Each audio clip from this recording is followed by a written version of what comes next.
And welcome to Don Dabena Field in Ulmer Stadium in Louisville, Kentucky. It's ACC softball, and what a dandy we have.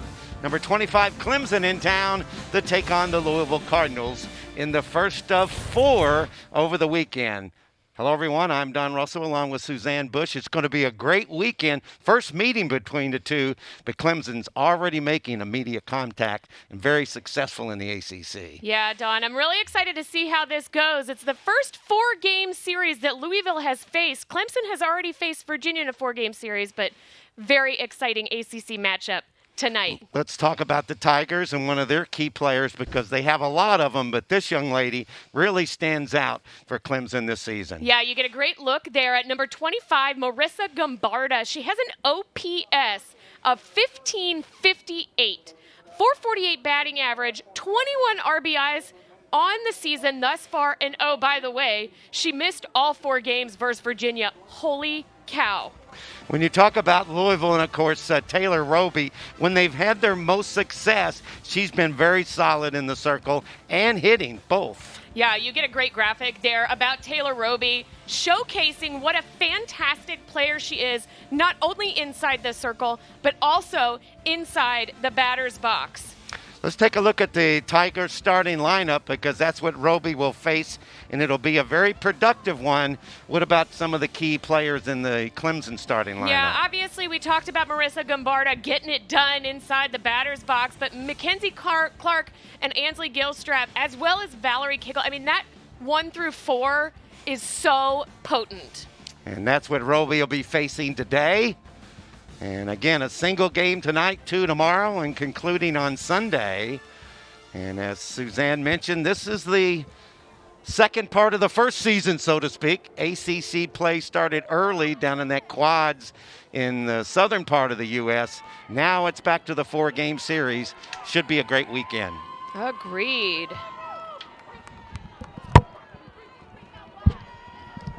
And you talk about freshmen. I think Clemson has a few. 19, Don. 19 freshmen.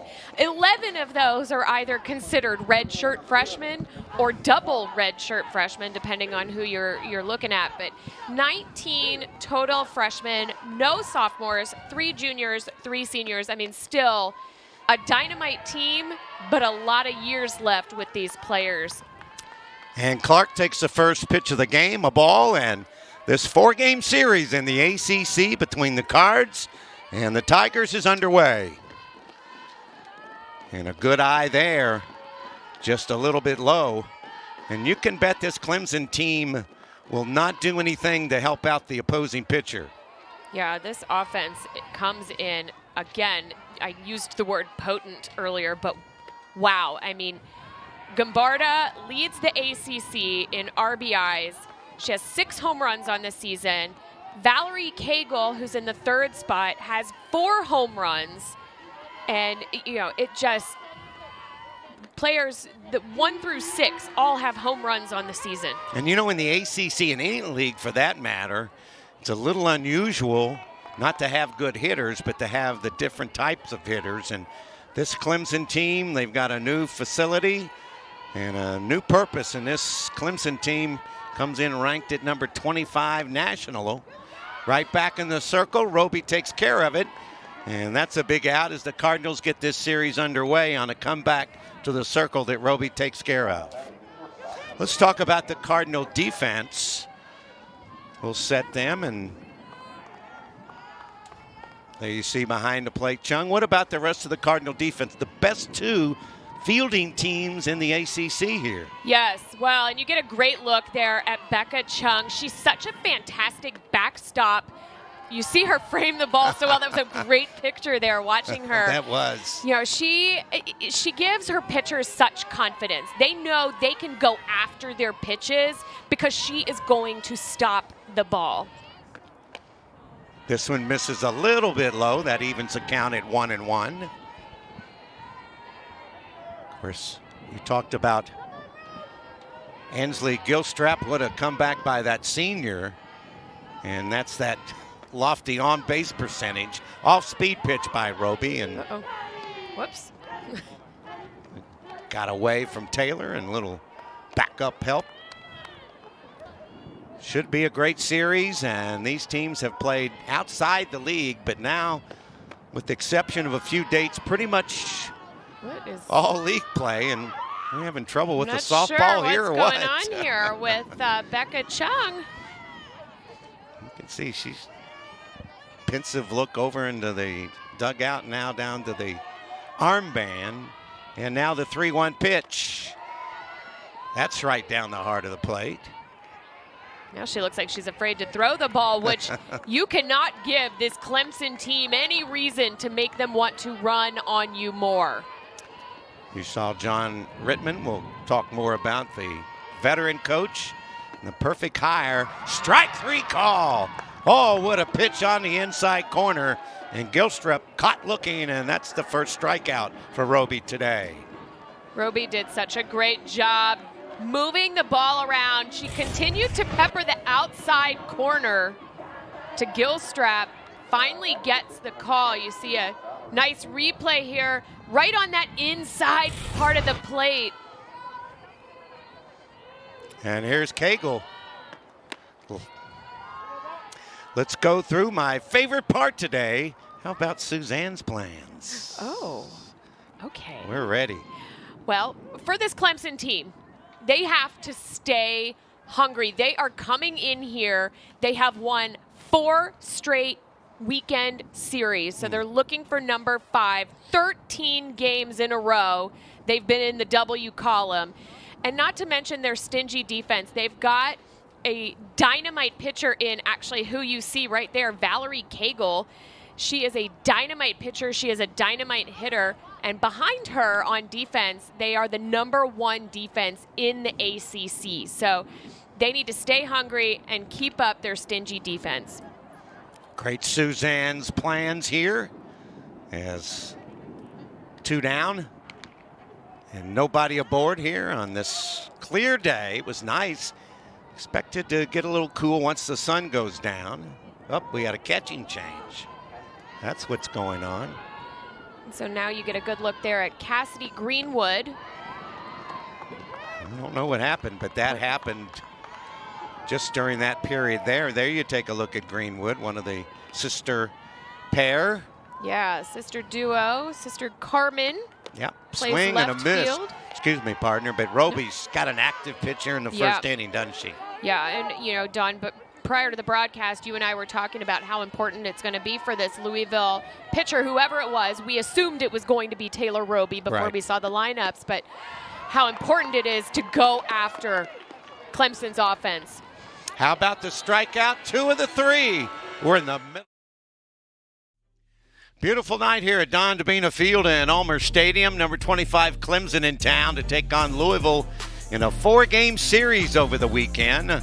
We go to the bottom half of the first inning, and one of the things we want to talk about is this young lady here and Valerie Cagle, one of the best freshmen anywhere. Yeah, you talk about freshmen coming in with some serious accolades. Jeez. You know, she throws in the high 50s to the low to mid 70s, so she really is able to vary her speeds. You see some of her incredible stats. I mean, she is all over the ACC leaders as far as pitching goes.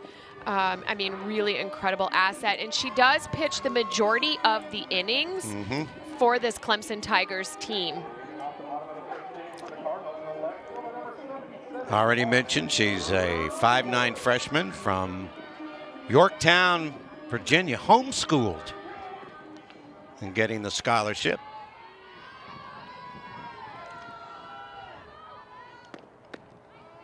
There's a take and strike. Now we'll take a look at the lineup as the Cardinals will send them to the plate under Holly April in her 3rd season.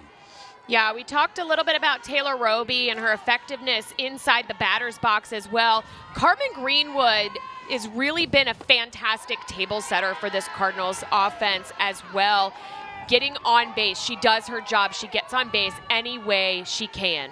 And Holly April made a few different things that she tried in the lineup in the non-conference games, but now starting to settle in a little bit. This one fouled off to the left out of play. Yeah, this lineup has been pretty consistent. I want to say maybe the last 6 to 8 games. Yeah. course, the Cardinals started a 20-game home span, and now they're 9-7, 3-2 in the ACC. Clemson 16-2 and 8-2. We mentioned the 13 straight. Let's set the defense for the Tigers. As we mentioned, the two teams that will not beat themselves, that's for sure. Yeah, you get a good look there at shortstop Ansley Gilstrap, coming off an off-season last year, actually had some brain surgery and had some complications from that brain surgery. And so it's pretty incredible that she's back in the dirt playing the sport that she loves, and she credits her speedy recovery and her ability to recover to her teammates who really lifted her up through a dark time. One of the great comeback stories in the ACC. Well said, partner. Here's the payoff, and there's the first base runner in the series. And you just felt how excited Carmen Greenwood was. That was such a quality at-bat. You see that huge smile there. So that was only the 16th walk that Valerie Cagle has given up thus far this season in 65 2/3 innings worth of work. Now that's pretty impressive, and she's trying to gather herself now, as that'll bring Wolf to the plate. And Wolf takes a pitch a little bit low. Philip Friel's the home plate umpire. Jim Cooper at second and first. And David Ricknicker on third base. There you see the numbers on Wolf. And how about the Suzanne plans for the Cards? So, coming into this game, I was really thinking about the aggressive pitching, and I have to say that Louisville really set the tone on defense with aggressive pitching. Roby able to garner 2 strikeouts, that first up in the circle. Now, as far as offensive goes, on the offensive side of the ball, Louisville has to have success from the top down. They've had some spotty error, ways, and so they have to string them together and see successes from 1 through 9. Those are Suzanne's plans for both of these clubs. I love it, and good to have this one down the left field line, and it's going to fall out of play on a gorgeous night. Was in the mid-50s today, but light breezes. They had said this morning we might have some heavy breezes tonight, but we'll watch that as the game goes on. But glad you're joining us in the ACC. 2 outstanding teams and a huge conference weekend series for 4 games. Here's the runner going to throw, not in time. It bounced down there. So there you see Greenwood getting on board, partner, and immediately getting in scoring position. That's Carmen Greenwood's 3rd stolen base on the season in 4 attempts. She gets a really good jump, and that's one thing preseason that Coach April talked about was the speed she has in this team. And so in order to combat a very powerful offense in Clemson, they're going to have to utilize their speed on the base path. There is a good play defensively. They held the runner at second. Was not an easy play. But Wolf retired, and now there's 1 out and a runner in scoring position here in the bottom of the 1st.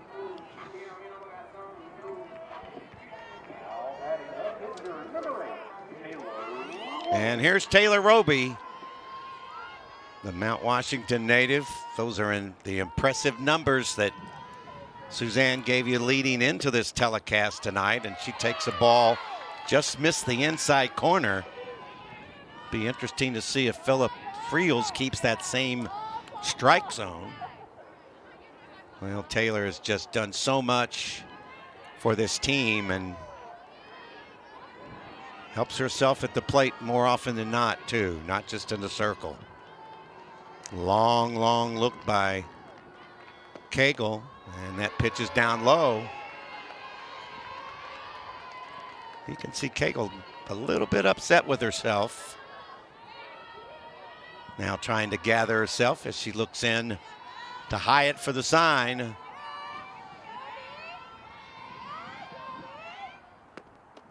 And that's down low. 2-0 the count. Make it 3 balls and no strikes. Kegel working to try and figure out, what's working, what's not, trying to, really maneuver the ball around the plate. Yeah, you can tell she's kind of searching a little bit right now, but wants to deliver strike here. And Roby walks on 4 pitches. So now runners at first and second with 1 out, and Kegel getting a little encouragement now as Gilstrap comes in. Louisville doing a really good job being patient at the plate. Great point. Very much so.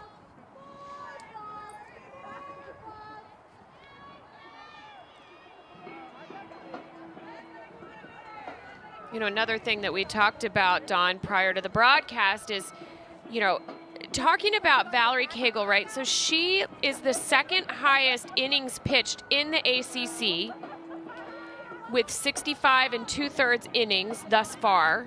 Can she go? So in this series versus Virginia, it was a 4-game series.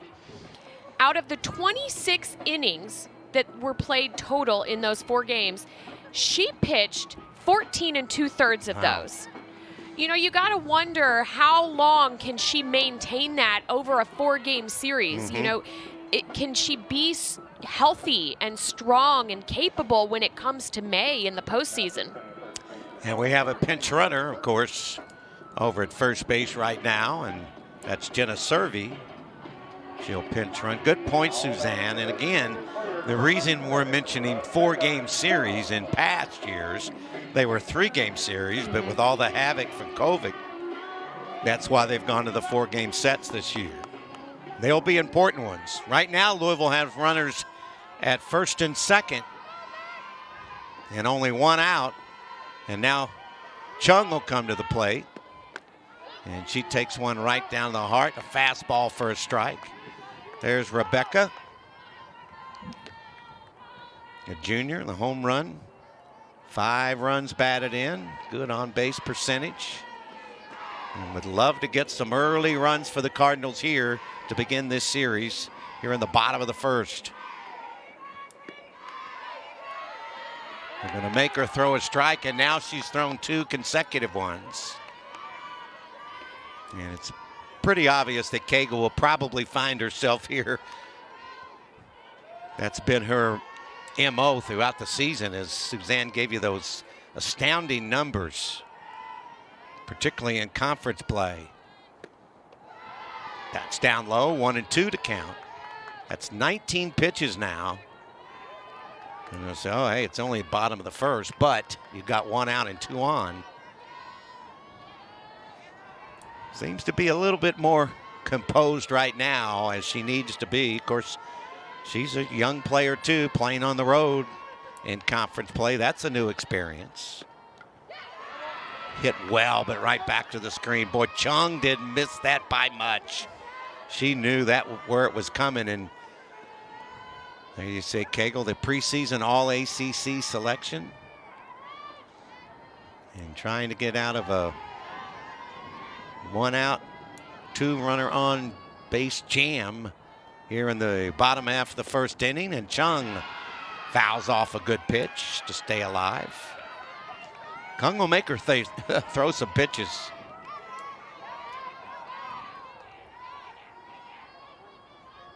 Yeah, so far the 4 batters that we've seen, again, have been very patient. Making her throw the pitch and find the strike zone.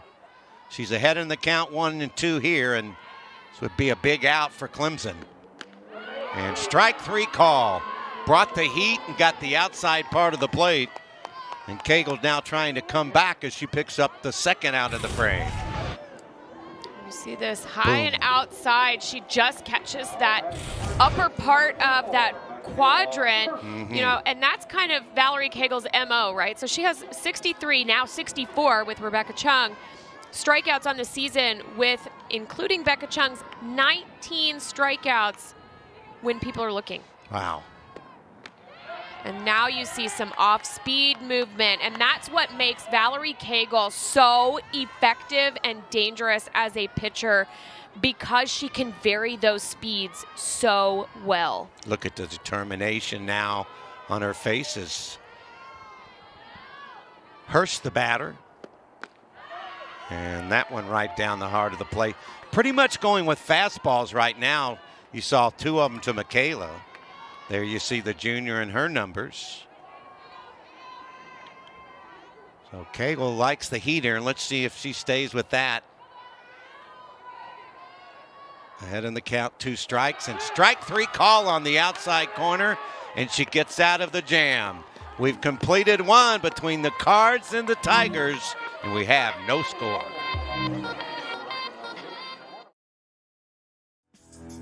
Welcome back. A beautiful Friday night here in the Derby City of Louisville, Kentucky. Number 25, Clemson, and the Louisville Cardinals, top of the second in a single game tonight. And on the first pitch, off the glove of Roby, picked up at second, and Newman gets the out. How about our... Yeah, if this Louisville defense wants to put anybody back in the dugout, it is Marissa Gombarda. Yeah. That was a nice, quick out for these Cardinals. Give her a pitch, let her swing, and sit down, huh? Yeah. May not happen all the time, but it worked there. Here's Stewart, and she looks at a strike, and Roby, after early, has found that strike zone. Abby Stewart, another one of those frosh, as they used to call them. And fooled by that pitch, popped up in foul ground. Greenwood gave chase, but ran out of ground back there. Beautiful Don Dabena Field in Ulmer Stadium.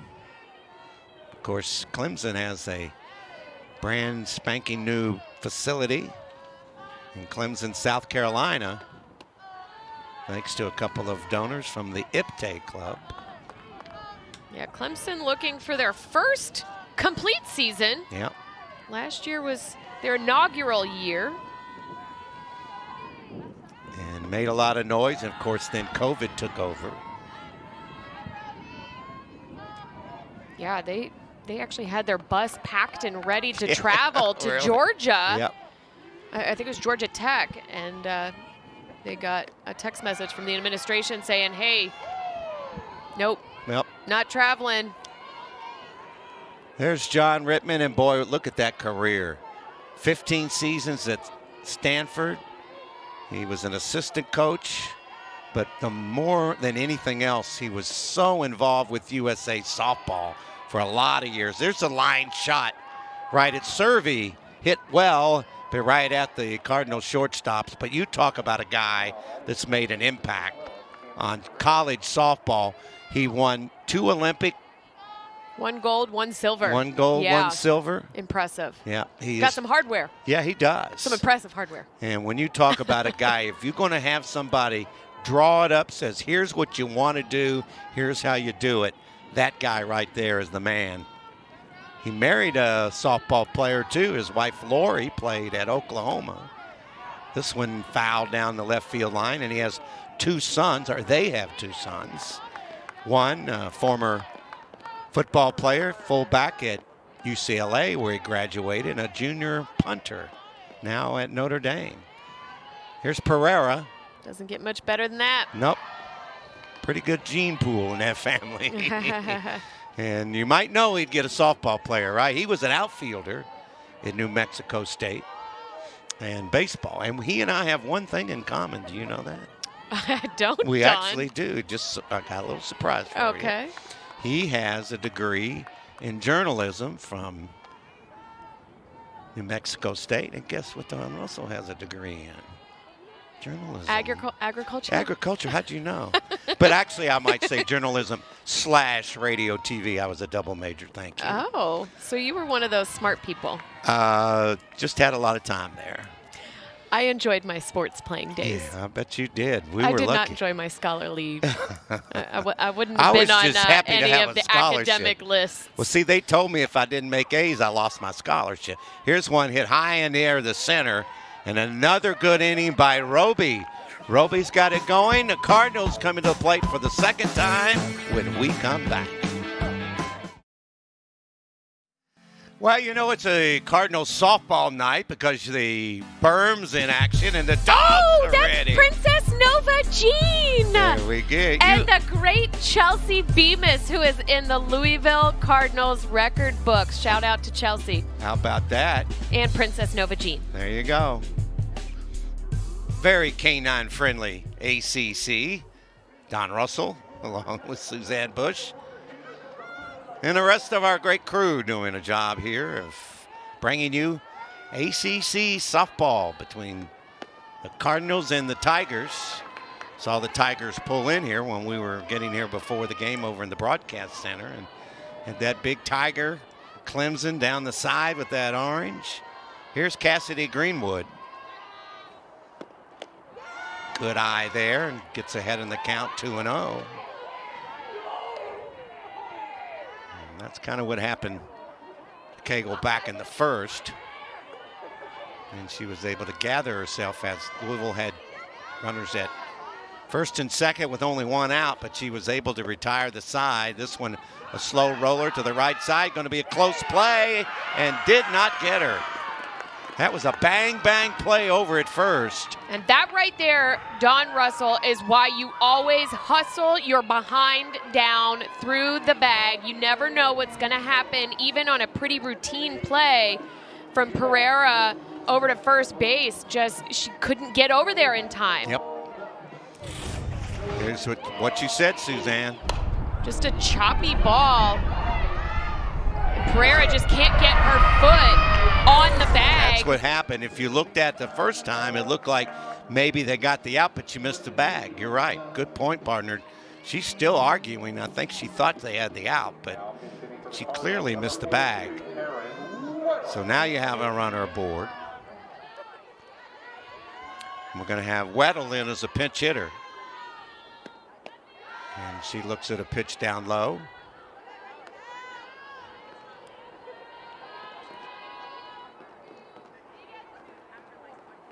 Taryn, the 5'8" freshman from Georgetown, Indiana, Floyd Central. Looking against the right-hander. That's a nice pitch that had movement on the inside corner.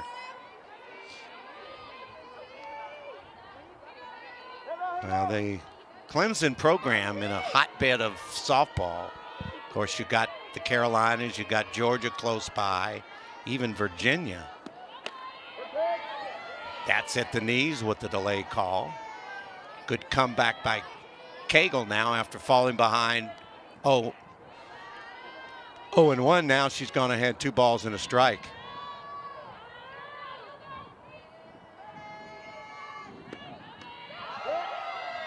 Held back. Wow. Wow, that just did miss. That was kind of a changeup that had everybody just looking to watch the pitch. I don't think I could have held back from that one. Me neither. Now a 2-2 offering as Cable toes the pitching rubber in the circle. And there's a call, strike 3. Well, the punch-outs are happening early. Yeah, again, you're seeing now she's really starting to turn that dial up on her speed. She's moving the ball around. You see that's up and in, whereas the pitch right before was an off-speed out, and she's just able to hit all 4 quadrants so well and vary her speed to them. And she's got that K going for her right now, a taken strike there by Funky.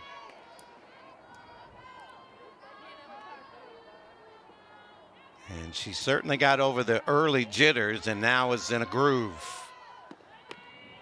Just did Mitch try to get Funky to maybe go after one out of the zone.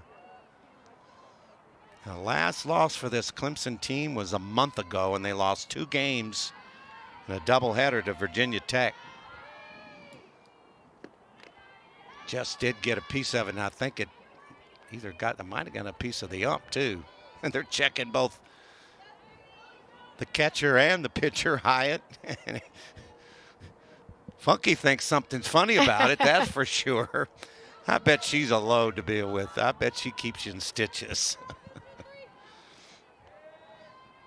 Has a home run this year, driven in 4.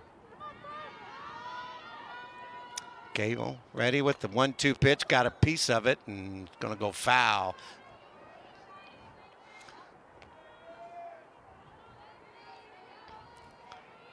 How about that for some numbers there? Yeah, only given up 1 home run. And again, with her 3 strikeouts so far this game, that's 66 strikeouts, and only given up 1 home run. Make that another. Yep, and another strikeout there. That time, Funky really fooled on the pitch. Yeah, Roby's on that list. You're right. And by the way, of course, the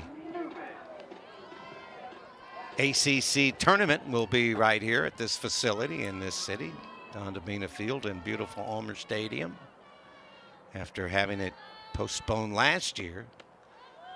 Another breaking ball. Boy, that just missed a little bit low. I think Cable wanted it, but a good eye by Newman. You see Maddie, one of the super seniors.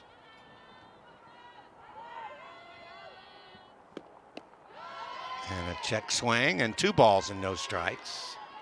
Well, Louisville's still doing a good job taking pitches. But it looks as if now, though, that Cagle is beginning to find right around the strike zone and even picking at parts of it. But she's behind 2 balls here to Newman. That's a taken strike.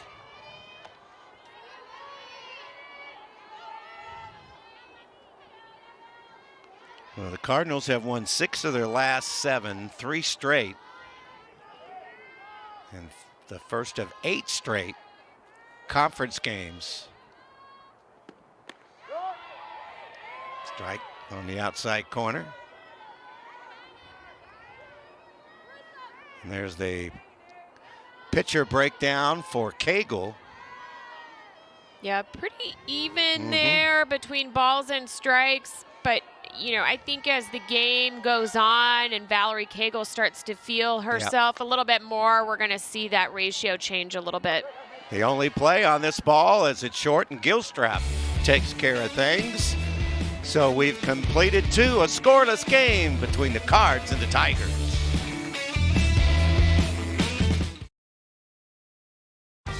Seven Innings is the weekly softball podcast with the ESPN personalities covering the sport, entertaining us all the way to Oklahoma City and beyond. This week, listen now on the ESPN app, iTunes, or wherever you listen to podcasts.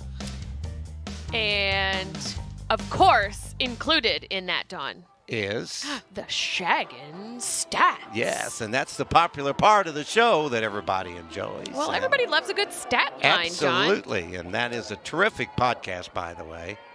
So if you're into ACC softball, just check it out wherever you get your podcast. Even though Ho Rowe, as she's named on the show, Holly Rowe, has been MIA the last couple of weeks, our resident Shaggin' Stat. Yeah. Well, we talk about the top 25. Clemson only in its second full year breaks in at 25. Of course, you've got Florida State, Duke at the top of the standings now. This one fouled off at the screen. Duke taking the ACC and the NCAA by storm. Absolutely. There you see Virginia Tech and Clemson. Boy, this ACC just keeps getting tougher. Yeah. But that's what they like, though. I mean, it's a tough and good league. When you see Clemson is 16-2, right? Yeah. They have won and swept the last 4 series. They lost twice to Virginia Tech. Oh, another ranked ACC opponent. I mean, it's right. And 2 of them came on one day, so they really say, wait a minute, we're going to lose 1, we lost 2. But that was really early, and I think it's amazing what they've been able to do as a young team. But again, I think when you go back to John Rittman, the head coach, and the whole plan was laid out perfectly. They had time. It didn't just happen in a year. So there was plenty of time to recruit and look. And speaking of looking, Roby pulls up a another K there as Matamore is caught looking. Watch this pitch. You see that up and out corner. You know, we talked about it earlier this season, Don. In the off season, the umpires committee got together and said, we want to make sure that those upper quadrants, we are calling consistently. And you saw that perfect example that Roby just threw. It was on that upper outside quadrant, just grazes the outside of that plate, able to get that strikeout looking. Great explanation there, and that's really a good point about how the game is continuing to flourish. Great bunt, underhand throw. Roby got her in time in a bang-bang play. You talk about fielding your position partner. What a job by Roby there. Wow. And Logaleo actually push-bunted that ball down the right side. You see Logaleo, she almost did push it just a little bit, so it had the extra mustard on it, but not able to beat Roby's throw. Wow. Wow. That's all reaction too, you know that? For sure. If you don't react in this game, you're a little late. 2 outs and nobody on. Here's JoJo Hyatt, the freshman catcher out of Buford, Georgia. Actually, the most number of players on the roster are from the state of Georgia. But of course, that's all connected. Scoreless here in the top half of the third inning. ACC softball on the Sunday night in Louisville. You see Roby check the armband and off-speed pitch. Got a piece of it, knocked down and picked it up, and getting the out was Newman. So we're in the middle of the third inning. We remain scoreless with Louisville and Clemson. Let's go through this series of pitches from Valerie Cagle. Well, and this right here is going to show you why she is number 1 in the ACC with 10 wins. She is so effective inside that circle. So impressive. You see a 1.72 ERA. Coming into this game, you see 67 and 2/3 innings pitched. I mean, wow. She has sophomore numbers. She's still a freshman, but it's unbelievable. You're right. Well, and something to note about this Clemson team, every single one of their pitchers is a freshman. Yeah. You know, this team is on a 13-game winning streak. I just think that's mind-blowing. It really is. Just one fouled away on a good pitch to the plate. 1-1 the count. Greenwood walked and was stranded at second. Cardinals had a couple of runners on. Then one hit in the game.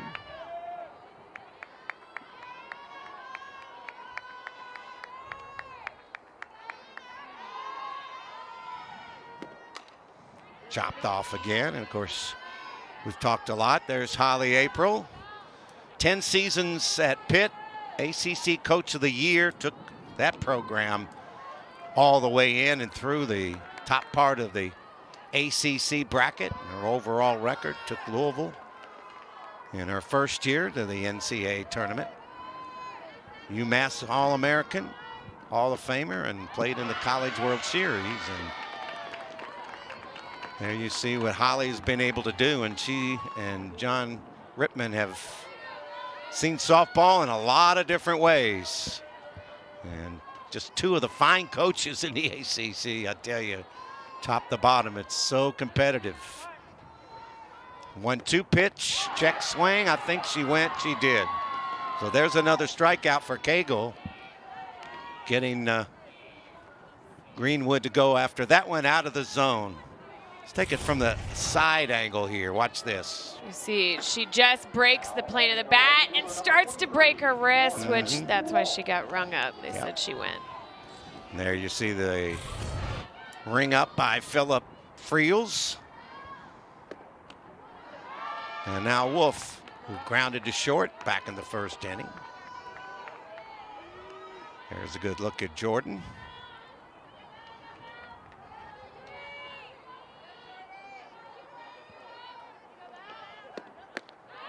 That one's right down Broadway. Well, if you joined us a little late, Cagle, with all her accolades, couldn't really find the strike zone in the first couple of batters, but she's corrected that now. Late swing, but knocked down at third. Going to be a tough play, and out at first base. Bingham knocked it down. Bingham knocked it down and got the play and recovered quickly because she knew she had to get it out over earlier. Wolf with on that left-handed side. Watch her. Yeah, you see this ball. She actually takes it off her shoulder. She did. You're right. Keep it in front of you, right? And right, she knocked knock it down. Oh, jinx. That was good, Dawn. Padiddle. Nobody probably even knows what that is anymore. I shouldn't say that. Well, Roby's been to the plate, and she was able to draw a walk. She's been impressive in the circle, and she is one of the key offensive cogs for the Cardinals this year. And that's a heater right down Broadway for a strike, too, as well, rather. Been excited to see Clemson come to town, and Louisville now has been playing its best softball, too, after that long trip south to begin the season. But I think now with the weather here in Louisville, you can pretty much count on the fact that you got to get into March a little bit. Coach Rittman has hit the ground running with his program. So much for being in the infancy stages of a new program, right? They went right to grown-ups in 2 seasons. But he has all the tools. He really does. Yeah, you get a good look there at Coach. Couldn't get a better guy, and I bet he's having some fun, too.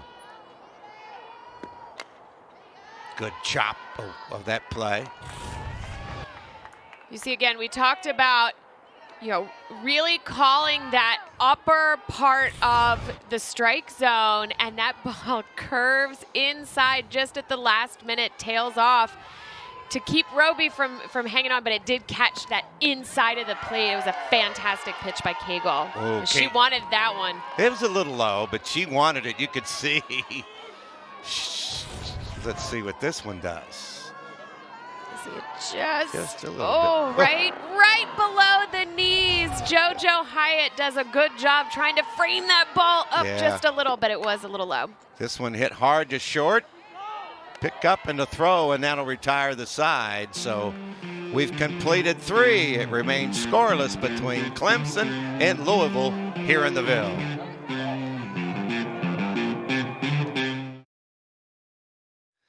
Well, the berm is active out in Ulmer Stadium, Don Dabena Field. Louisville and Clemson going at it. Only 1 hit in the game, and that's come from the Cardinals here in the top half of the 4th inning. That's one of the more friendly places around the park, and we've seen it packed from time to time, and expecting great weather all weekend. So hope some folks will be out.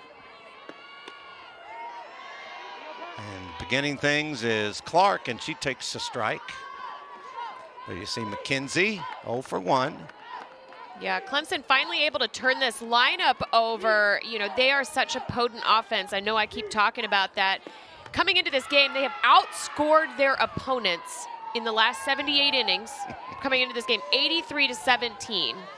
And out-homered their opponents 18-3. That's amazing. But Roby right now in a groove. That one misses outside. That was kind of a throwaway pitch. Tried to get Clark to fish for it. There's a good look at Taylor. What a career she's had, and what an effective night she has had thus far. Absolutely. Able to keep this Clemson offense at bay. Yep. Swinging late, fouling it off.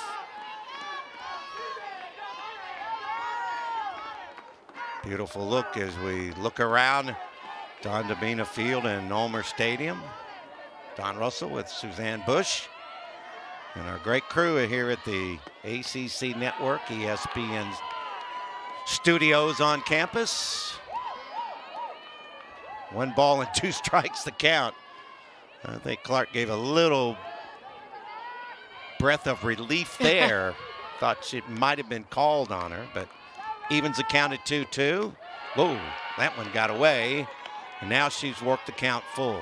Now you're beginning to see what you talk about too, Suzanne, even as freshmen or young players, the discipline now you're seeing from the Tigers at the plate. Well, you know, again, this is the second time Clark's been up to bat. You know that the dugout has been talking. They're going to come out. They're going to make adjustments. That one taken care of in right field. That was a good pitch. Wolf had her dead to rights as she was able to pull that one down as, again, a late swing. And now there's an out in the inning. Pretty good at bat by Clemson there, but Roby with the experience, as you can see, has 46 pitches as we're here in the top of the fourth. And 10 straight outs. I mean, this is a team that came in town with a collective batting average of .310. Yeah, this might be the best pitching they've faced in a long time, the way Roby's getting it done. And there, she gets a pop-up from a good pitch. And now quickly 2 are out, so no surprise that pitching has been dominating, right, partner, for both teams. It is what we would call, Don, a pitcher's duel. Absolutely. It's so fun. Yep, this one, late swing, but a foul. Now, Cagle as a hitter, 0 for 1. She struck out.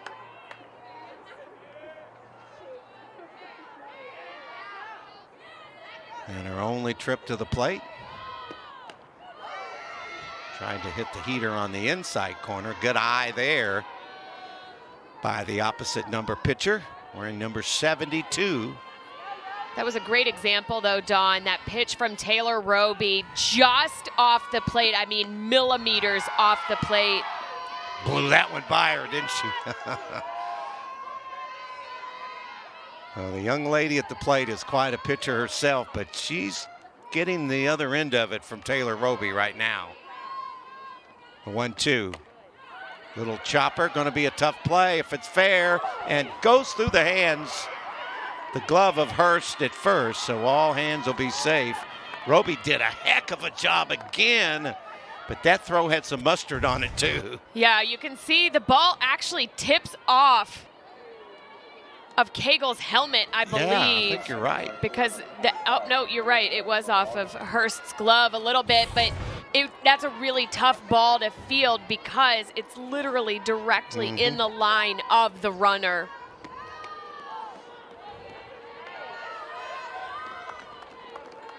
So you got a runner at first base. Get a good look there at Marissa Gombarda, who we highlighted at the top of the show, has 6 home runs. And she lines this one to short right on the nose, partner, and that'll win the inning. Get a runner on base, but 1 left. Going to the bottom of the 4th. Well, it was supposed to be a breezy night, as you can see the cardinal bird flag in center field. Line score here in the middle of the 4th. No runs, 1 hit, no errors. 0-1 and 0. So that was a base hit for Clemson. So each team now has 1 hit in the game as Cagle will go back up and get a little dirt out of her pitching hand and get ready to face Chung. It's been a pitcher's duel, but I tell you what, Don, you know, Louisville has left 3 on base so far. Clemson's 1. They've had their opportunities to get people on base and in scoring position. Because those are going to be a premium, so you better take advantage of those throughout this series. As both pitchers have dominated. There you see Chung. She struck out looking. She was one of the strikeout victims for Cagle and looks at a pitch below the knees for a ball. Pretty good target for Cagle because when Chung stands in there, she's a pretty impressive athlete, and we've seen her hit some long home runs and heading the count 2-0 here. That was right down the heart of the plate for a taken strike, taking all the way, it appeared.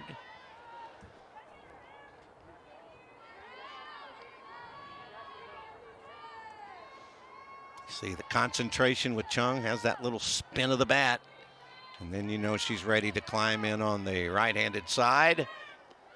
That one bounced up there. So now maybe Chung will have a pretty good look at a 3-1 pitch.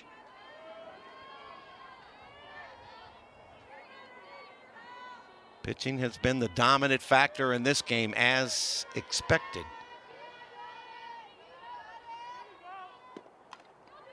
Fouled out of play. Got a little piece of that one. How about some shagging stats there? Shout Lucky out 21. to our 7 Innings podcast, folks. There you Little go. shagging stat here for this game. The number is 21.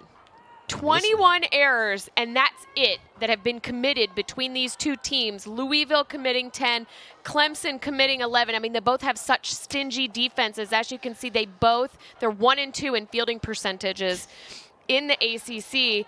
And then Marissa Gombarda has 21 RBIs. And again, missed 4 games, so that's pretty impressive. That's a good shagging stat, girl. That is the shagging stat of the game. Yeah, I like that. Shagging stats. And we got a payoff pitching situation here as Chung steps in. Here's Cagle's offering. Just got a piece of it to stay alive. Done. Quab. Quab. Quality at bat. Padiddle again. Well, and the good thing about Chung, she will certainly take all the time she can to make Cagle think about it. There's that little spin again, and now Cagle will come with that 3-2 offering.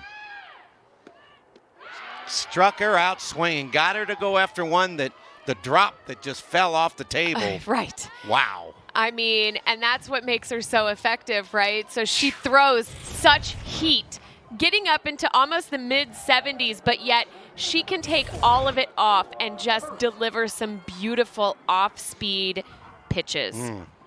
That was a perfect example there. And now Hurst will take a try, and she'll look at a strike on the outside part of the plate. Hurst struck out looking. That seems to be a popular scoring play with this contest tonight in the first of 4 in the ACC over the weekend. Chopped down to third. It's going to be a fair ball, long throw, and that'll be the second out. Had the advantage of Hurst not really being a fast runner down the baseline. Pretty good play over at the third base side by Bigham. Yeah, I mean, this ball had a little, choppy hop. Bigham backhands that over her head and puts herself in a position, but, I mean, she has a cannon of an arm. Wow. She made that look so easy. Oh. This game has gotten so good. Whoa. Talk about a pitch that got away. Well, coming into this game, you see a big smile from Cagle. She is in the ACC stats for wild pitches. It doesn't happen often, but when it does, that was a good one. I thought we were back in the press box. I was ducking over here. Dawn, I always tell you, I got you. I know you do. Cat-like reflexes. Absolutely. Yeah. Well, Greenwood has something that's been an oddity in this game, a base hit. They've been few and far between. Each team has been able to get 1 hit. Louisville's left 3 on. Clemson 1. This one off the end of the bat, and it's going to be just straight away center. And Clark makes an easy play. Well, the beat goes on for the pitchers. We remain scoreless as we're heading to the 5th. Talked about the pitching earlier. How about Taylor Roby in this sequence with her dominance tonight? She just continues to move the ball from side to side so well. You saw a couple of outside pitches, a couple of inside pitches. She continues to keep this Clemson offense on their toes and second guessing. She's in their head. And she always has that smile on her face. And the pitchers have dominated indeed. Stewart to begin things, line to short in her only trip to the plate, and looks at a ball right on the outside part for strike.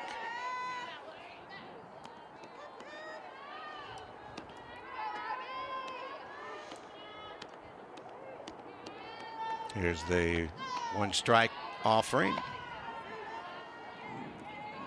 There's that Taylor going behind the circle.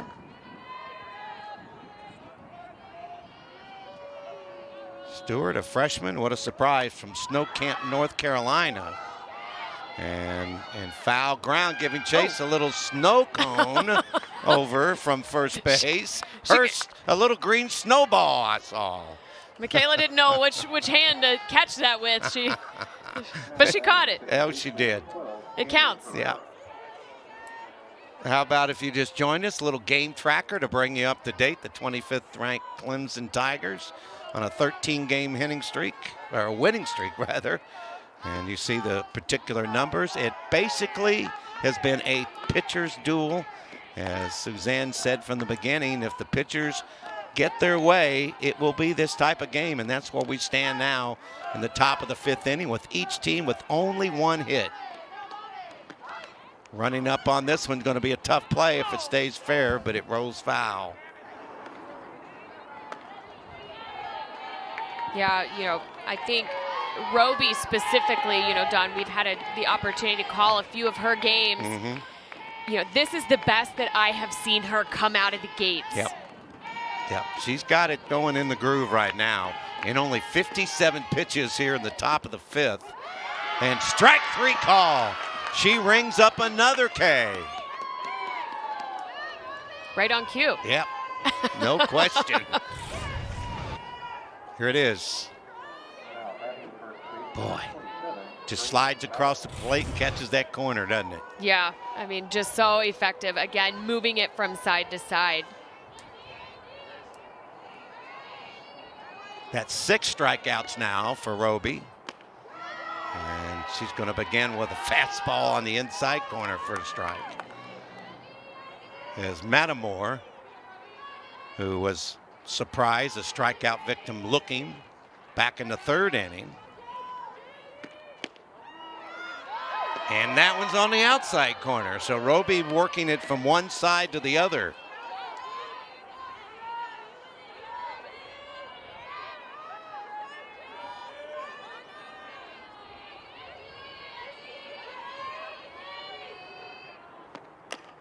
Got a little piece of that one. Going to be a tough play. Picked up and not in time.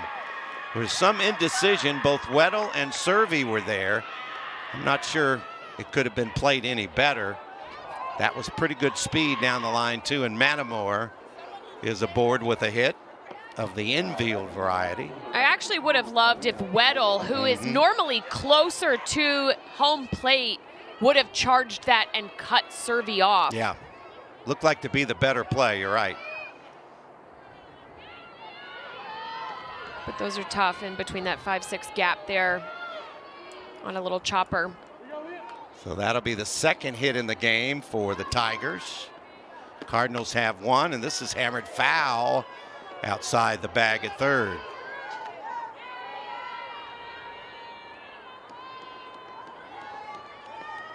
Galeo. 0 for 1.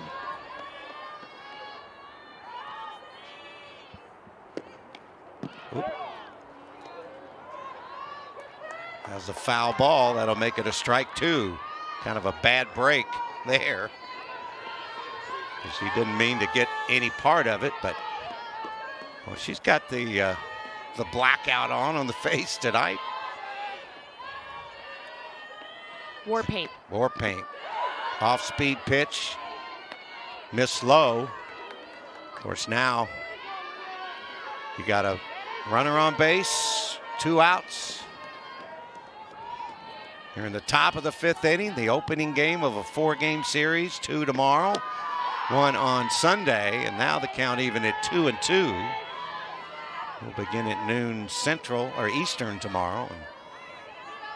And I know our Clemson viewers are in the Central time zone. Here's the 2-2. Hit high down the left field line. Diving. Oh, what a catch. Doo-doo-doo, doo-doo-doo. Wow, that was an amazing catch, Carmen Greenwood. And we are still scoreless. Wow. Stretches out and snares it for the out.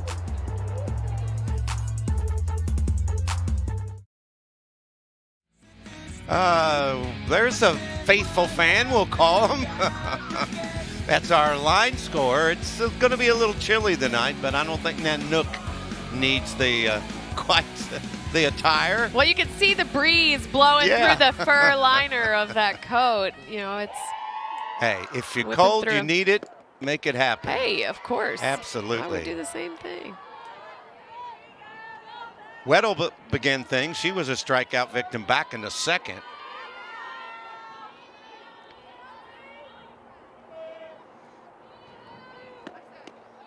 Takes this pitch down low, ahead in the count, 2-0. Of course, Suzanne, we said it from the beginning, easier said than done. You need to get somebody on and somebody come with a timely base hit. And these two teams' pitchers are making that a very difficult task tonight. That missed a little low. Yeah, you know, Don, you say that. That's kind of been the Achilles heel of this Louisville offense is they haven't been able to – they've had some wonderful hits and some powerful hits. They haven't been able to string them together yet. And moving into ACC play, they have to be doing that and executing. Excellent point, and that one taken all the way for a strike by Weddle.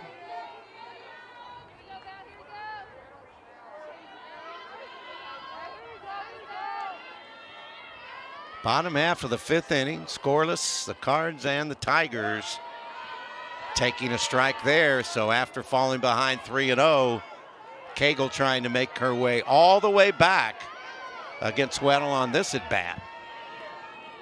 You see the deep breath and the concentration on the right-hander's face. And the payoff. Good eye at the plate that time, and the Cardinals have a base runner. Nice quality at-bat there for Taryn Weddle. She was very patient. And Cagle just missed her spot. Ornelas will be the runner over at first base. And base runners have been a premium, needless to say. Little joke between the two over there. Coach has always got something to make them laugh. You know that? I think she keeps them loose. Yes, she does. Get a good look there at Coach Ashley Lane, the defensive coach. There you see Holly April giving some signs. Ornelas is 1 for 1 so far this season, stolen bases to attempts. Let's see if they're Funky can lay down a bunt. Yep, she's doing that right now. Picked it right out of the air there, partner, and fouled it. Yeah, good idea. Dead ball there, came off her body. These are the small things in these ACC games that make you win or lose. And in this pitching battle, the team that maybe makes the first mistake could be the one that, ooh, that was a heater up high, throw back to first base. Pretty good throw from Hyatt. Mattamore there with the... Yeah, coming into this game, Don, you talk about Hyatt and her arm, her ability to throw people out. Coming into this game, they have only given, Clemson has only given up 7 stolen bases. Louisville has 2 today. Yeah. Yeah, their pitching has been so dominant that the base runners have been few and far between, but Louisville's got one now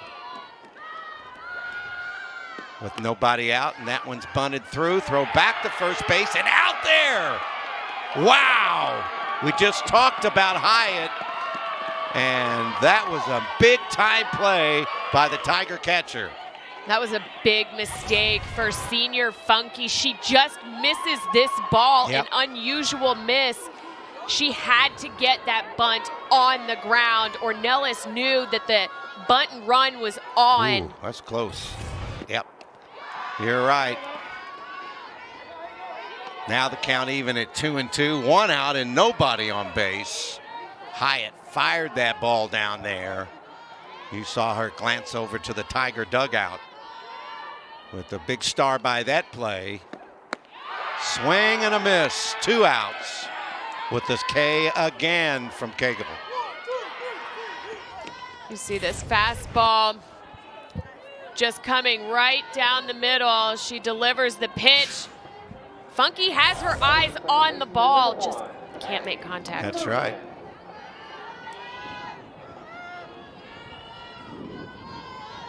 Nice little zoom in there. Yeah, how about that? That was pretty cool, and you could see the movement. Fancy. Well, those special effects. Yeah. So 11 strikeouts total in this game now.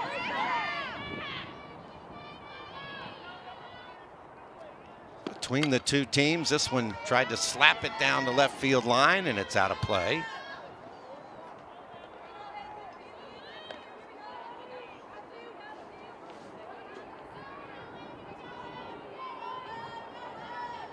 So Cagle has struck out 7 in 4 2/3 innings. And 82 pitches, of which about 15 were balls in the first inning. That one got away and bounced up there. You can tell Cagle wasn't sure what happened with that, trying to get her motion as she practices that with her throwing arm. Again, you got to wonder, Dawn, how is she going to be able to maintain this amount of pitches moving into 3 more games this weekend? It's going to be interesting to see. Scoreless here in Louisville. Beautiful sunset here in the Derby City of Louisville, Kentucky. Number 25 Clemson and the Louisville Cardinals doing quite a battle and pitching against each other here on this ACC Softball Friday evening. The good news, tomorrow morning at 5:30, it is spring, my friend. Oh. Absolutely. I did not even know that. 5:30 I thought a.m. you were going to talk about, you know, that we have a double header tomorrow, Don. 5:30 a.m. Or that you were going to be up. Well, we'll be celebrating spring at 5 in the morning. I'm ready for it. In a COVID-less spring, as things seem to get better. But we still have softball for you all weekend, noon tomorrow Eastern, then 2:30 the doubleheader, and then the series finale on Sunday at 1. Those are, of course, Eastern time. For those of you that look at Kentucky and say, how can you be in the Eastern time? Well, Louisville is the easternmost city, or westernmost city in the Eastern time zone. This one off the fist. And drawing a beat in center field is Funky. Every time the ball's been hit well, they hang in the air, so that shows the dominance of the pitching too. Nobody's really been able to hit it right on the nose against these pitchers tonight. Well, and again, Don, these teams are so solid defensively. You see there's Ilana Ornelas has come back in to play third base for this Cardinals defense, but, you know, they're 1-2 in the ACC. See her giving some defensive strategy moves there as Clark in the top of the order. And if Clemson wants to get something going, partner, this is where it needs to begin. Clark is 0 for 2 today, a ground out and a fly out. And she usually sets the table. As you mentioned, you got to watch the top 4 in that order. That one just off the outside part of the plate. And you can tell Clark comes out of the box after every play, looks over to the dugout. You've got Gilstrap on base. This one hit in the air in center field, and drawing the beat and making the play is Funky. And there's quickly 2 down. Boy, this has been a pitcher's classic in this opener of the 4-game series. Number 25 Clemson has won 13 straight. Has not lost a game in exactly a month. Another one popped up. Should be an easy play, and is, as Newman takes care of it. We'll go to the bottom half of the 6th inning. Hey, folks, we have no... Hey, we got a puppy in there with the folks. Little bundled up in the berm out in center field. Louisville and number 25 Clemson. What a pitcher's duel it has been. A total of 3 hits. 2 by Clemson, 1 by Louisville. Really none of the 3 hit that hard. But that's one of the popular places that folks like to come. And if you're out in the area and like to take in some terrific ACC softball, you got a top 25 team and a Louisville team that's playing very well as of late, particularly. First pitch is down in the dirt for a ball. Greenwood, a walk and a strikeout.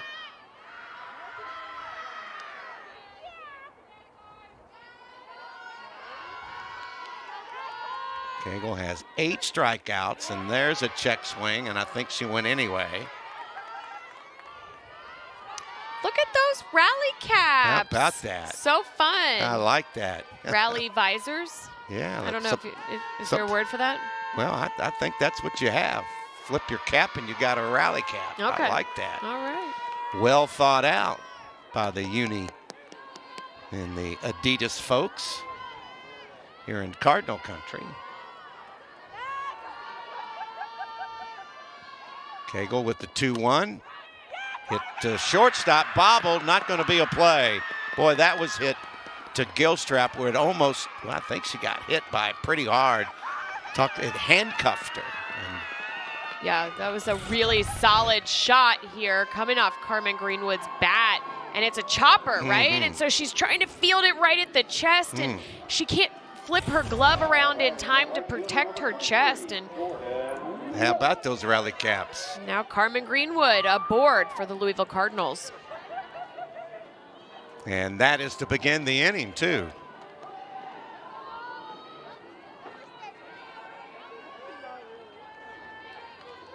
And that'll bring up Wolf. She's bunting. Boy, that was out of defense. That was headed right at her noggin. And boy, Wolf got out of the way, and unfortunately it cost her a strike because it hit the bat.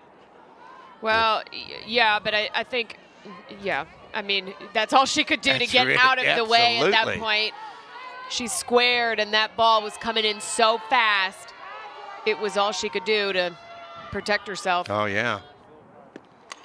Hits behind on this one, foul. It feels like it's that kind of game, Suzanne, where if you get somebody on, get a runner to second, it's almost going to be like a slicing hit to one side or the other, almost a mistake to get it in play, but neither pitcher giving right now.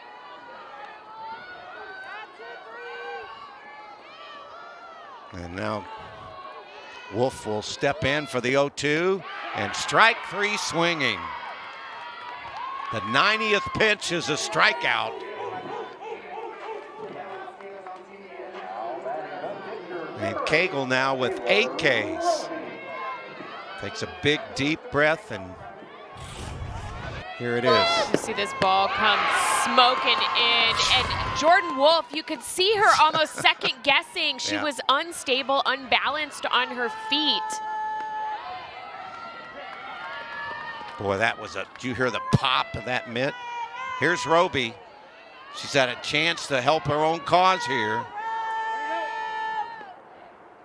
You know, good pitchers disrupt a hitter's timing. Yeah. That is what good pitchers do.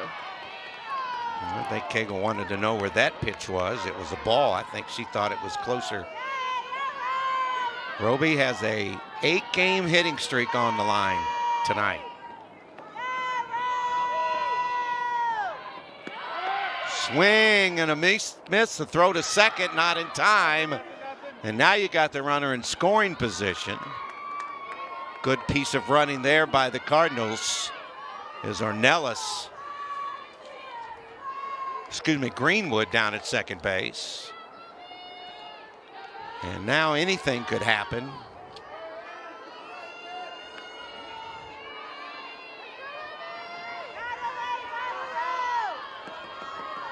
Roby awaiting, hits this one high in the air, playable in left field. And it's taken care of easily, no advancement at all from second base. And there's 2 out. There's another case of making contact, but just not getting that leverage you need with the bat. That shows when the pitching is so dominant from these 2 young ladies. Well, and again, Cagle has only given up 1 home run. Right, all year. That's something. she doesn't make mistakes. You're right. And now they're going to make sure that everybody's on the same page right now, particularly defensively. Smart move, as you can see, a 94 pitch count for Cagle. But even though 2 outs, you still have a runner in scoring position. You don't want any mistakes. And that's what the Tigers are trying to make sure they have everything covered here. Cagle gets a little support from the infield. And take a look at that pitching line. Pretty impressive, isn't it? Wow. Yeah, lots of, as we like to refer to them, it's not a quab, quality at bat, but it's a quality innings pitched or a quip. Quip.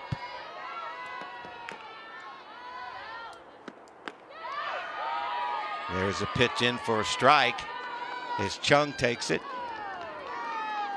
Chung, a strikeout victim twice. Somebody trying to play don't run here in this first of 4 in the ACC between the Cardinals and the Tigers of Clemson. Swing and a miss here. And quickly Cagle ahead, 2 strikes.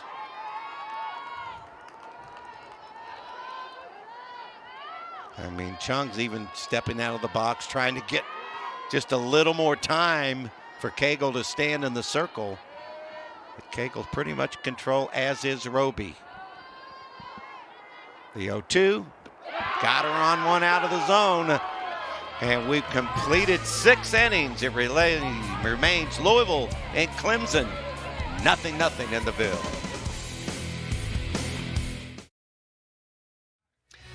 Well, we've got a little bit of everything, partner. We now have Rally Masks! There you go. We've got everything you could want. That's amazing. And now you got a mask covering your entire face. Oh, college students, they can be very creative at times, can't they? I mean, anything to get the job done, Don. Absolutely, and getting the job done right now is the pitching of Taylor Roby. Cagle doing a great job for Clemson. We're in a scoreless game here in the top of the 7th inning. And Cagle, we just mentioned, trying to help her own cause as she slices that one foul over by the Louisville dugout. Well, Cagle, she's pitched well, and she has one of the hits in the game for the Tigers, a single, her last time up in the 4th after striking out in the 1st. There's a throwaway pitch by Roby, 1-2 the count. Very dangerous hitter. And this is quite a battle between these two. Here's the 1-2. Just did get a piece of that one to stay alive. Roby would like to get that pitch back again. Yeah, good defensive swing there from Cagle just to, get that ball, foul it off. What a well-played game this has been. Nobody wants to give, particularly these two. Down low. Evens the count at 2 balls and 2 strikes. Since really early in the game, neither pitcher has fallen behind in the count much at all. Yeah, they've been really aggressive in their pitch counts and getting after their spots. And Roby's fielded her position well, as that one came back to her on a couple of hops in the circle. And that retires the opposite number in the circle.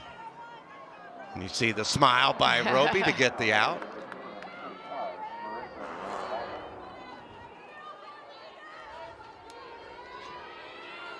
Gombarda will be the hitter. She is a power hitter and takes a strike on the outside part of the plate. Ground out in the 2nd, a line out in the 4th, 0 for 2 for the Clemson hitting star. Whoa, really pulled the string on that one. And it's an 0-2 count. Gombarda wasn't even close on that pitch. And you see the RBI leaders, and this young lady right here among the ones with 21. And then you also see pitcher Taylor Roby on there with 20. Right. You see the look over to the dugout, and now Roby to the armband. And she'll come plateward with the 1 and 2. Evens the count at 2 balls and 2 strikes. Can't make a mistake to this girl. She's 0 for 2 today, but 425 on the season. I know she would love to make this a home run and take the lead on her own. Well hit on a hop to third and taken care of by Ornelas.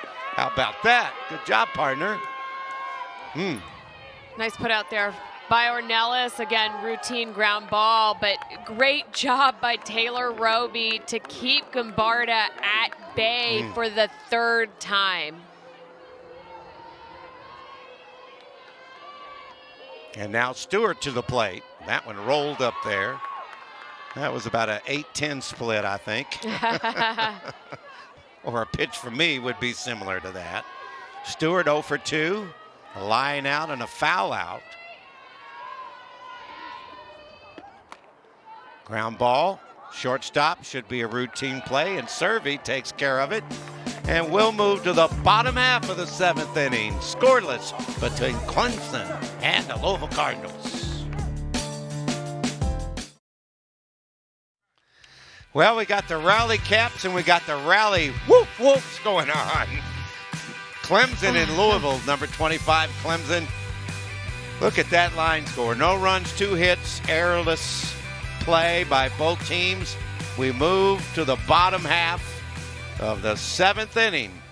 And this first of a 4-game series, don't forget noon tomorrow. And the second game tomorrow afternoon. And then finale on Sunday to complete the series. Just getting underway tonight. And there's a taken strike to Hurst. A strikeout and a ground out. 0 for 2. Cardinals want either a big hit or base runners. And Cagle has been tough to get anything from.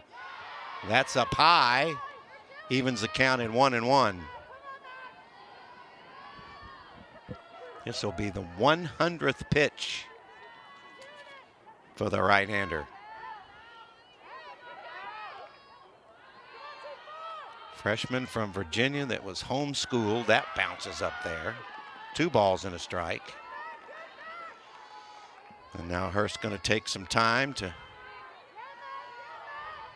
loosen up outside the box and now climbs back in. And the 2-1. Slow roller. And in time to get Hurst at first. Smart play there by Cagle. She knew she had plenty of time. Hurst not a quick runner. She took her time, got the ball, and made the play easily. And you get the lead player out, and that's what she wants to do here. A scoreless game at the bottom of the 7th. You have seen so many times in this game, Dawn, why these two teams are number 1 and number 2 defensively in their fielding percentages. They're just so consistent and steady, and they get the job done when they need to. Here's Greenwood coming to the plate. She has one of the hits. One of the 2 hits today. That was a single in the second.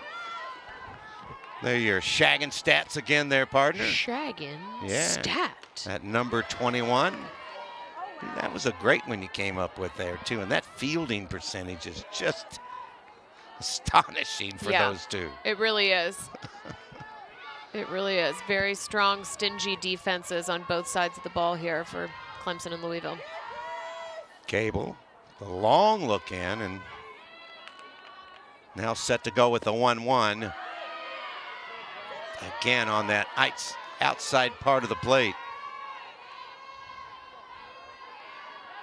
Once Cagle got behind a few hitters early in the game, it's been nothing like that the rest of the way. She's been in control, as has been Roby. Hit off the fist of the bat, foul down the right field line. It was off speed and inside. Cassidy Greenwood just able to pull that ball way ahead of it. Cassidy had that single back in the second, and there you see all of them up. Off the fist, could be a little squibbler, tough play, and all hands are safe. That's one of those balls, partner, that has the spin on it. And look, the rally crowd is going over there for Louisville. And that's exactly what happened. You know, Cassidy Greenwood's able to make contact, but she doesn't make solid contact. And so puts that nasty backspin on the ball, just ducks over Cagle's head. Cami Pereira not able to glove it cleanly due to all of that spin coming off not only Cagle's delivery, but Cassidy Greenwood's hit. Now we're going to have a timeout. It looks like at least the infield wants to come together here, and probably going to have a runner at first base.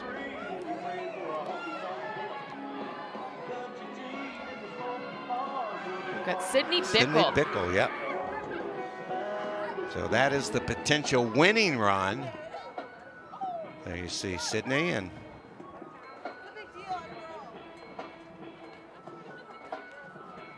well, that was one of those spinners you see so often like that, that when it hits that dirt, you have no idea where it's going to go. And that has been ruled an error, it appears. So that'll be the first error in this ball game.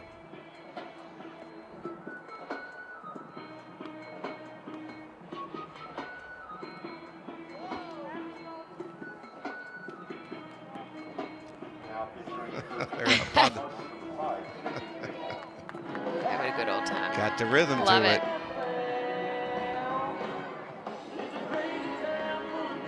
That was Cami Pereira's third error of the year. And again, that was one of those balls that spin on the dirt. You have no idea what it's going to do. But now Cagle has to tighten up here. And no, she's got a runner on base, but one out. You saw Ornelas get up to the plate as a left-handed batter trying to put that bunt down, execute that bunt, but she swings away right-handed. She knows what she's doing, and it's a little different, but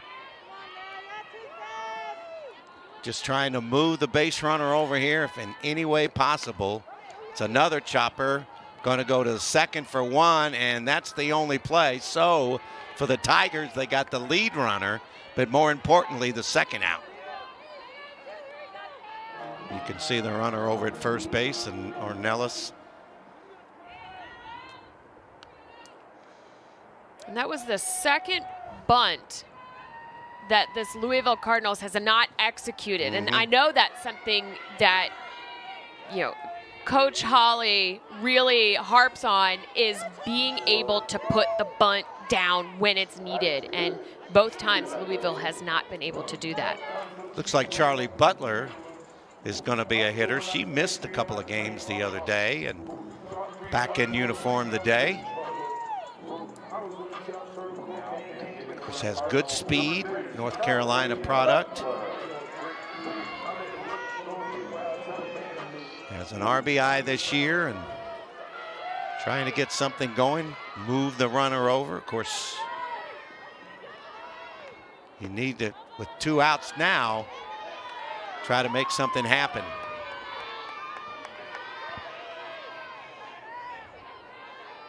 Cagle, not the easiest person to do that against either. She just say this is quite a bit of pressure for Charlie Butler to walk into here. It is indeed. That's down low. Runner goes delayed and gets in there. Now it's a different ball game. Now with two outs and a runner at second base, Hyatt got the throw down there, and you see Ornelas got a great jump, waits to see what happens with that ball, able to make a pretty easy slide into second base. You're right, good piece of base running, very alert.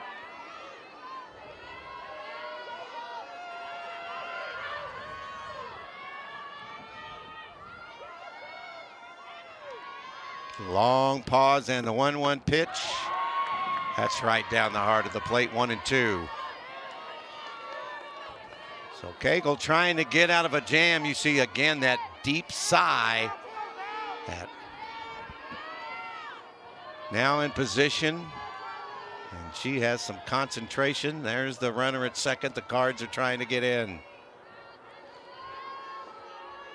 Cagle in the 1-2, hit high down the left field line, but way out in front of that pitch.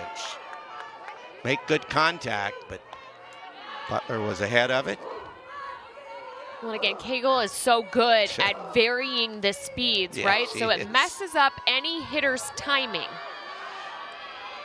You saw Charlie Butler was getting up there and trying to get ahead of that pitch. Cagle took a little bit off of it, so Butler. Going to be a tough play, and Butler out at first base. Just did get the out.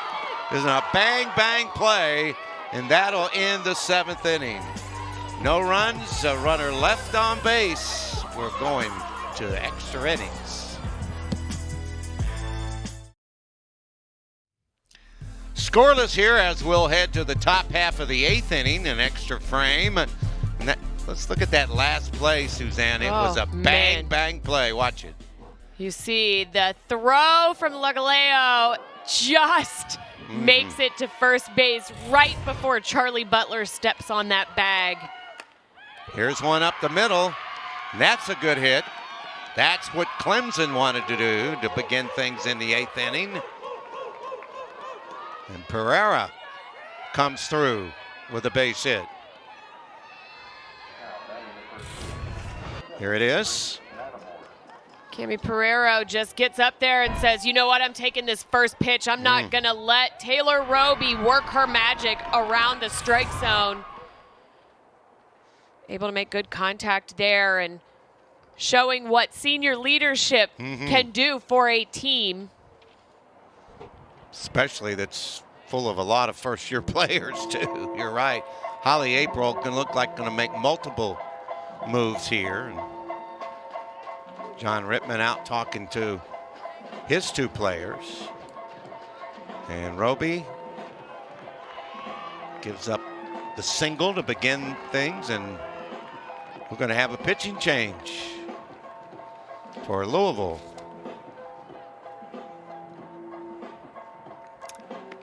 Quite a pitching duel between these 2 teams tonight as Louisville and Clemson begin this series. And let's go through this. How about some strikeouts, partner? Oh, my gosh. You see Taylor Roby working her magic. I mean, it's just been K-Day. Can you call it that? It is K-Day, yeah. K-Day. And strikeout after strikeout. Swinging and upside down Ks too, but mainly swinging. Dominated by pitching, and speaking who was dominating in her last outing, the grad transfer Linhart and Jennifer. Look at her earned run average. That 0-2 record is very misleading, but look at the strikeouts to walks. Yeah, she's had 11 appearances this season, only 2 starts. Obviously, you see 0-2, but don't let that sway your opinion. Yeah. She pitches lights out, bringing in the closer for this Louisville Cardinals team. And she'll come in as the runner at first base. And time called as Mattimore steps in against Linhart. And on one pitch, foul back, and it's going to drift out of play. I think it finally came off the top of the dugout after a few bounces around. Mattimore has 1 of 2 today, and the hits have been few and far between. Bluffs it and goes back. Going to go to second for the throw. And all hands are safe. That's just a missed throw there by Michaela Hirsch. She came up gunning, trying to get that lead runner. Pulls Servey off the bag, who can't glove that ball cleanly.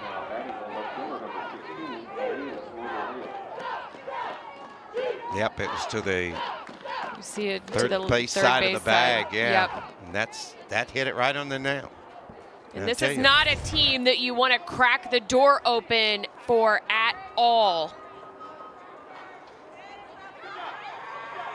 Now you can see John Rittman having a conversation with the coaching staff, maybe discussing the book on Linhart. So now you got runners at first and second and nobody out here in the top of the 8th in a scoreless game. And the Tigers trying to get things rolling over there in the first base dugout.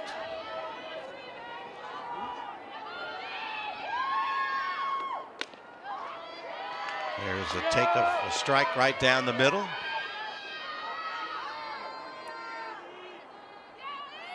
Bergoglio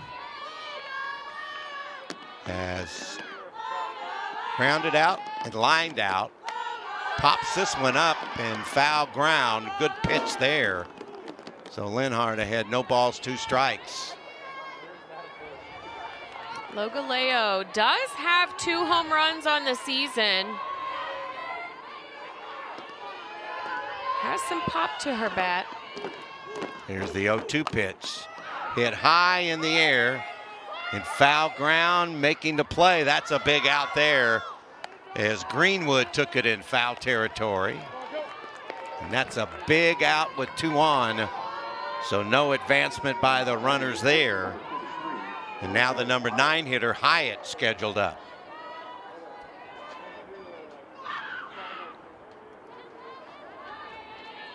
Hyatt taking a lot of time getting the signals from the third base coach.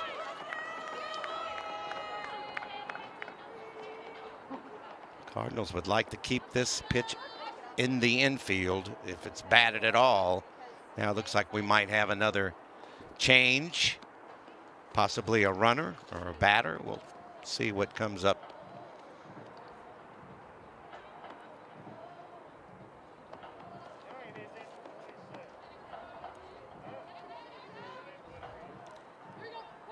Coach Rittman,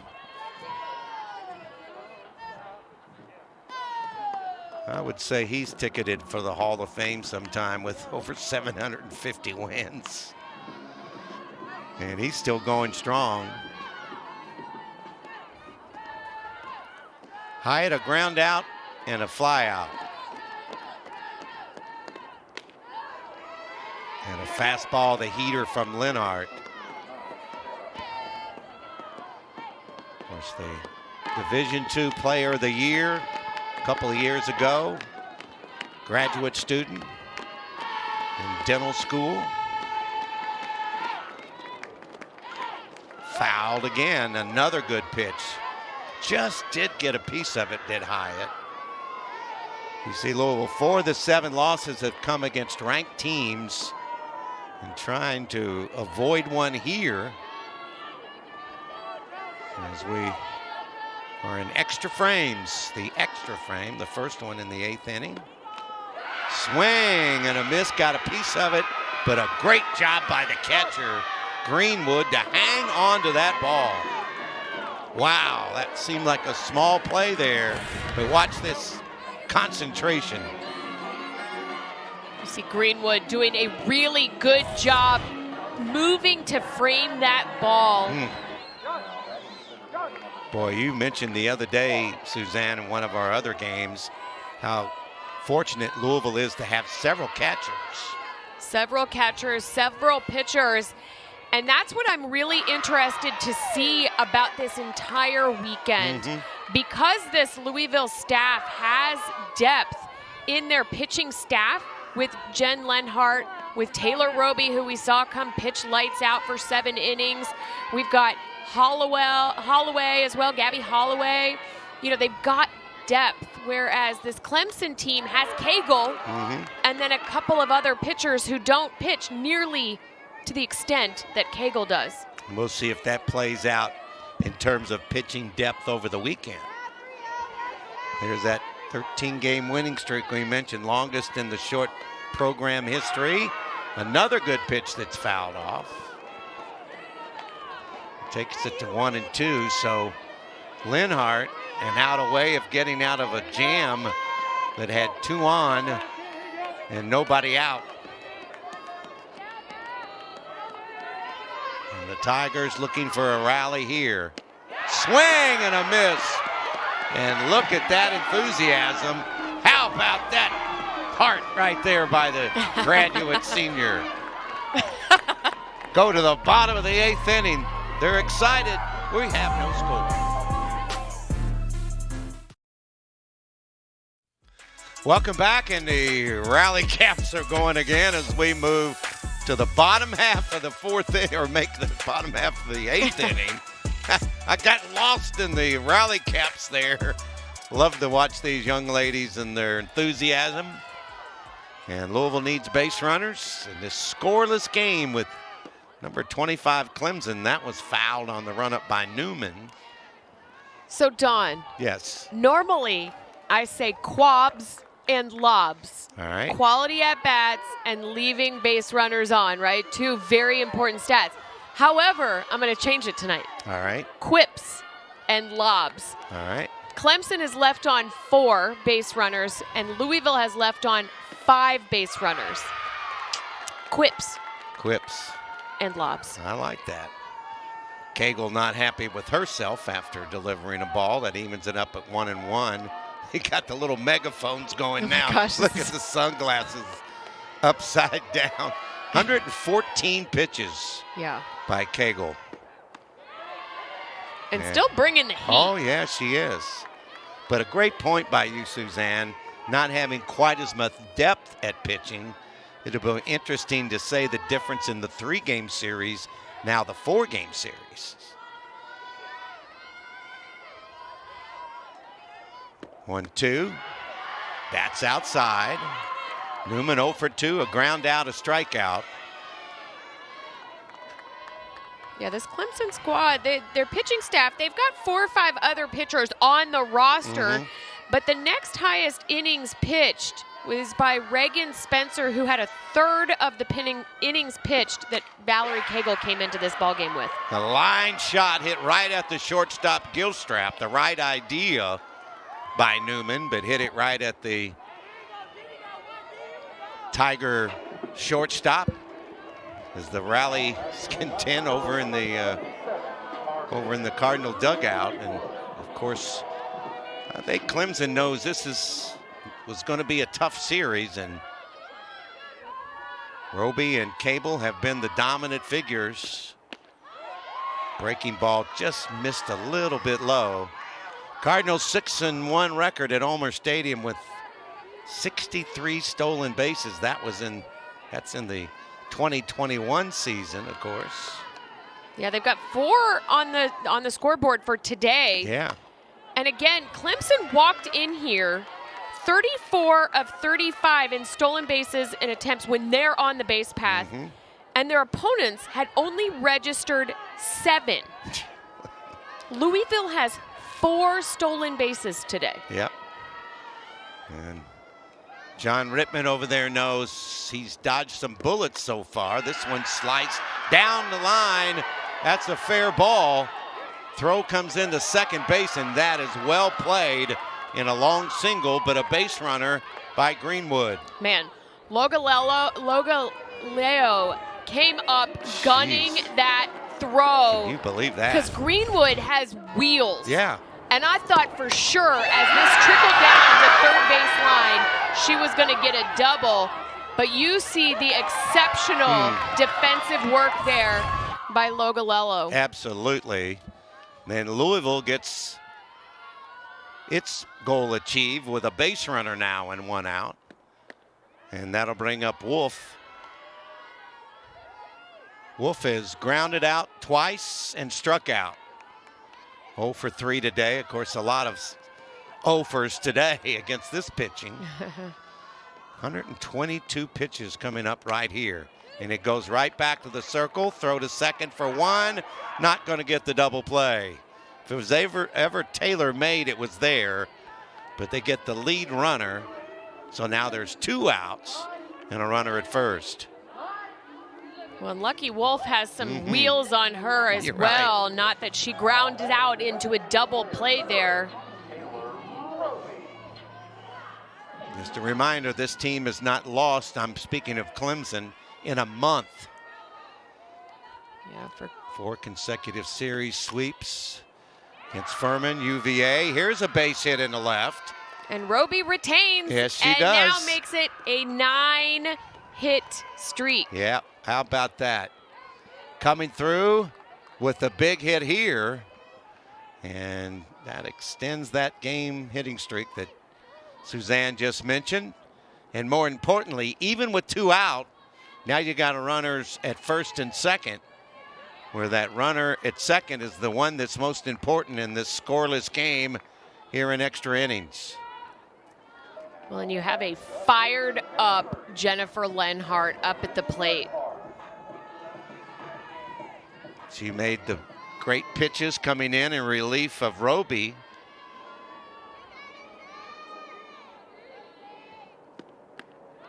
Takes a pitch. Oh, thought it was high and outside for a strike. Lenhart with that delay call, of course, from the plate umpire, Philip Friels. Cable now ready with the 1 strike offering. Little chopper foul at the plate. And immediately Cagle gets ahead, no balls and 2 strikes. Well, that young lady there, Division II Player of the Year a couple years ago, won the Division II championship. Now playing with Louisville. Got a piece of this one, but just foul. Infield at normal depth, you can see how shallow the outfield is because you can't let a ball drop. With 2 outs, if it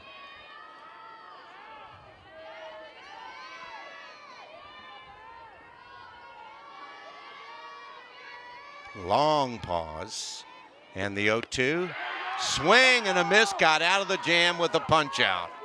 Great pitching again by Cagle. After 8 complete, it remains the Tigers and the Cardinals scoreless.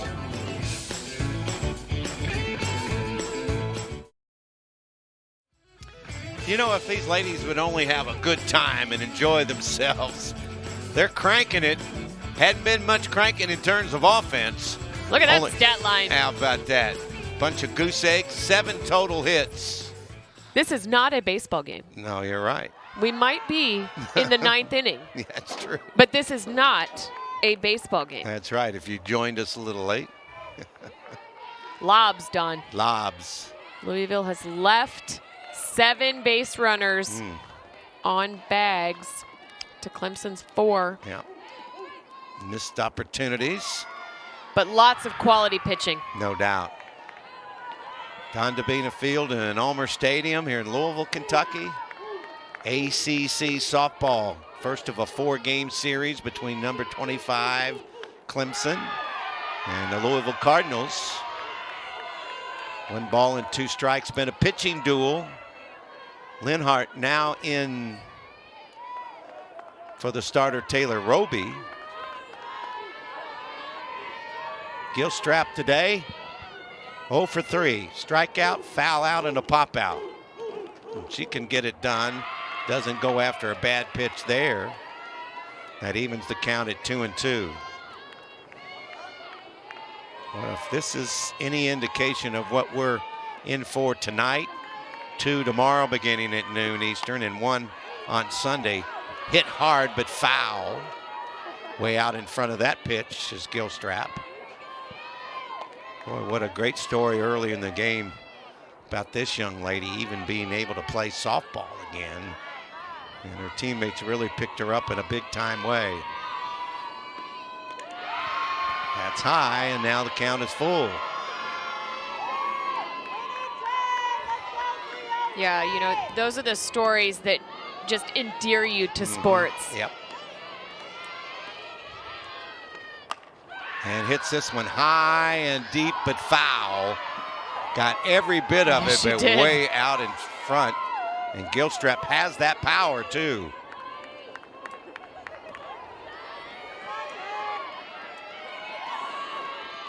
That's 2 home runs. And her team would love that here, and that's a base runner. Draws the walk. You see that ball low and inside, right below her knees.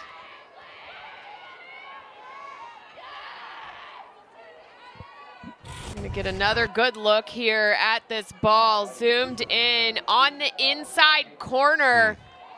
A little too far inside, trying to get Gilstrap to go. Yep, and this pitch is up high.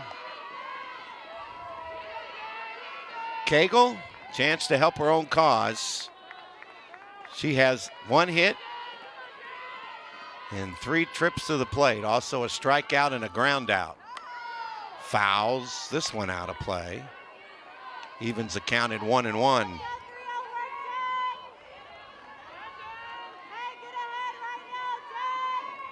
There you see the Virginia freshman checking with the signs. And now steps in, tries to bunt it down. Play will be to first and gets the out.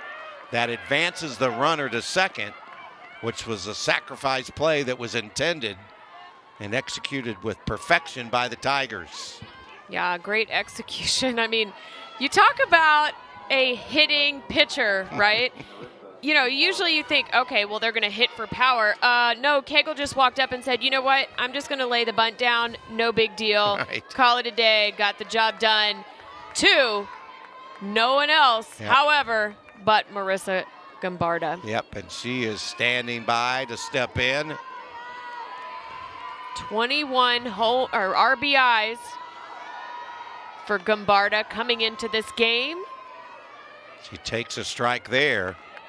Size 3 collar today. Ground out twice and a line out. But there's those 6 home runs and 21 driven in. That's up high, 1-1.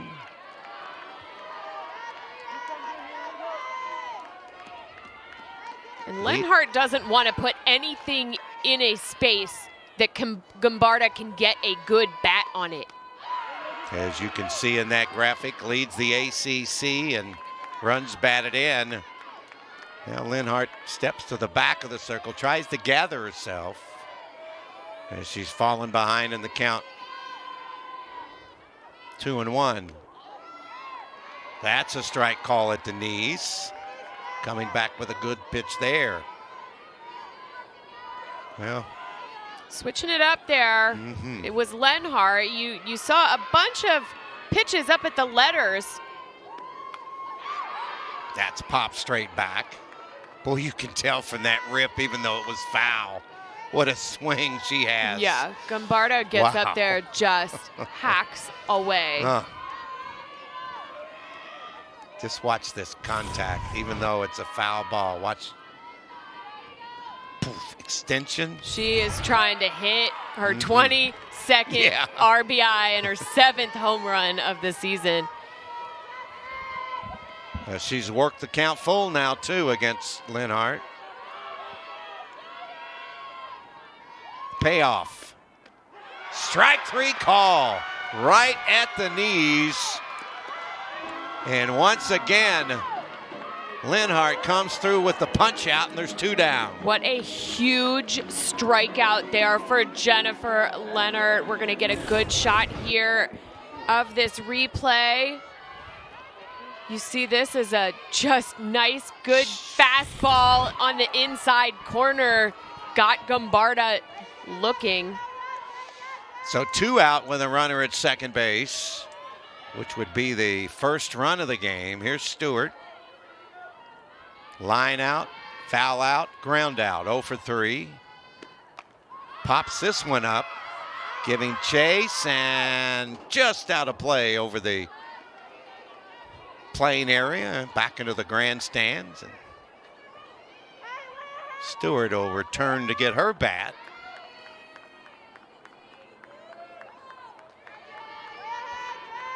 Stewart batting .235.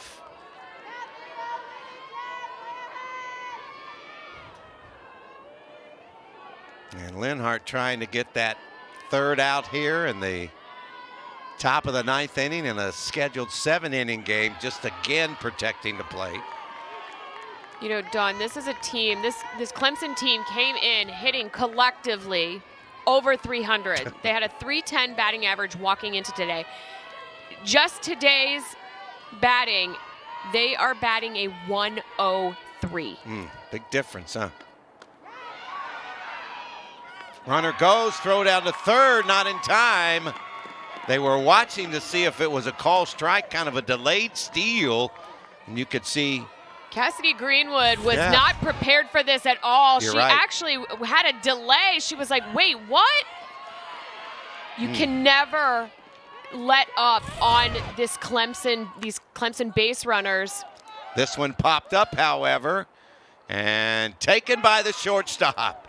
Servey makes the play, and Louisville gets out of the jam. We're in the middle of the ninth, still scoreless in the Ville.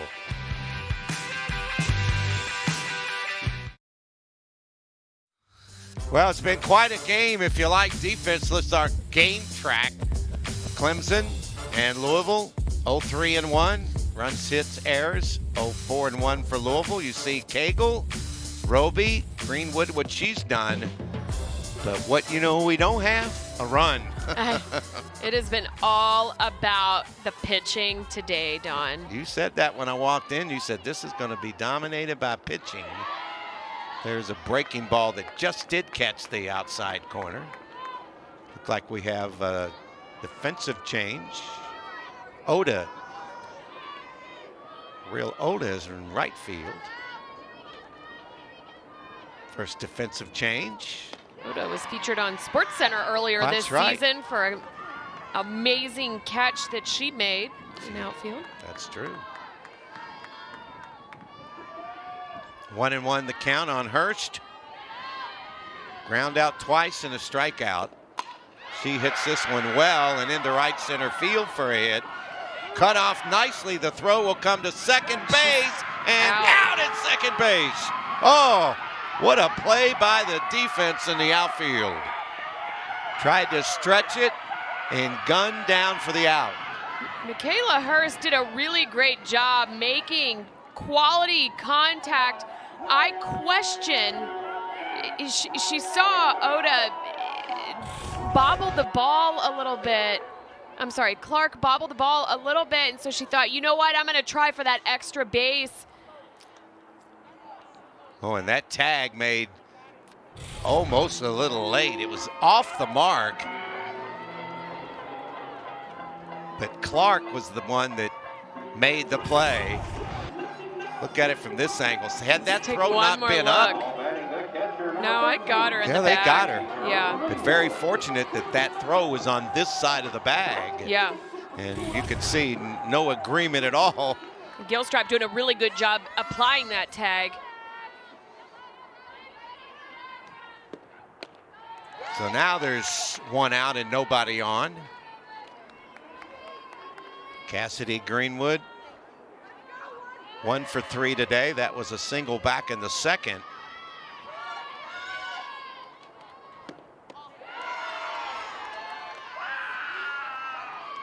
That's a ball. 2-0 the count. Greenwood came in as catcher, I think it was in the first inning. 13-game winning streak on tap for Clemson. That's a high throw that'll go toward the dugout. So the runner, it's safe at first, is Greenwood. Took a pretty good tumble. But the main thing there is she's aboard with one down. Yeah, Gilstrap just lets that ball fly. Got away from her a bit. Fortunate it didn't go into the dugout. That would have been another base advancement, which 4 consecutive series sweeps by this Clemson team. Furman, UVA, Elon, and Georgia Tech. There's a call strike. Ornelas reached on a fielder's choice.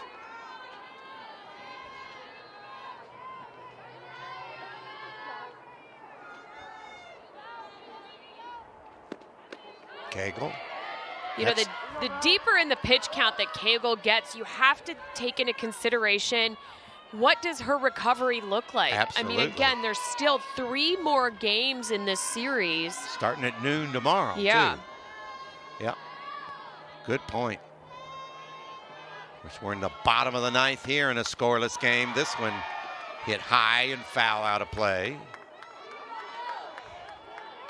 Well, the team summary hitting, how about this? 8 for 60.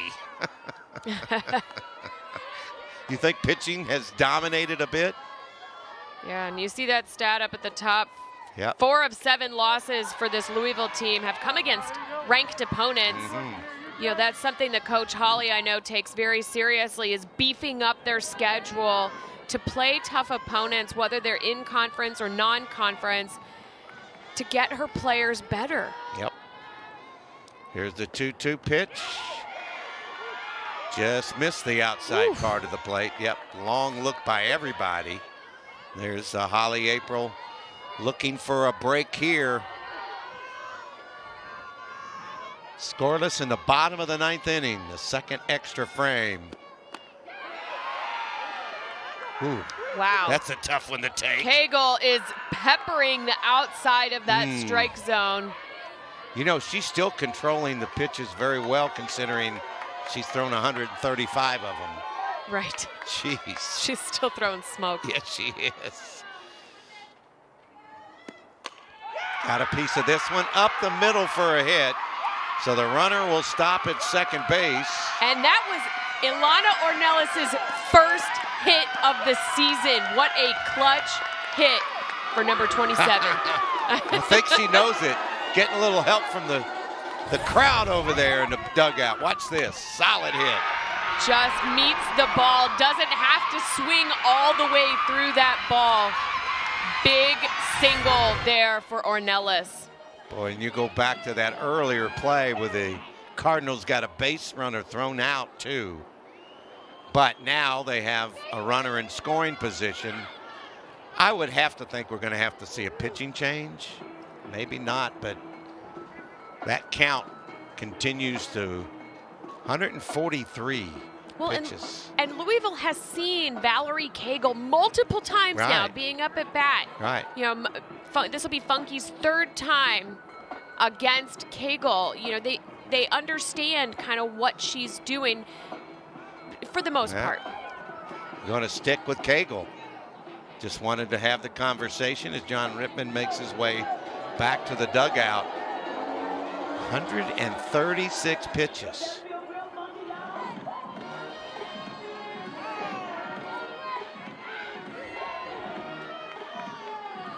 Funky has really struggled so far this season in the batter's box. Struck out twice, needs to make some contact.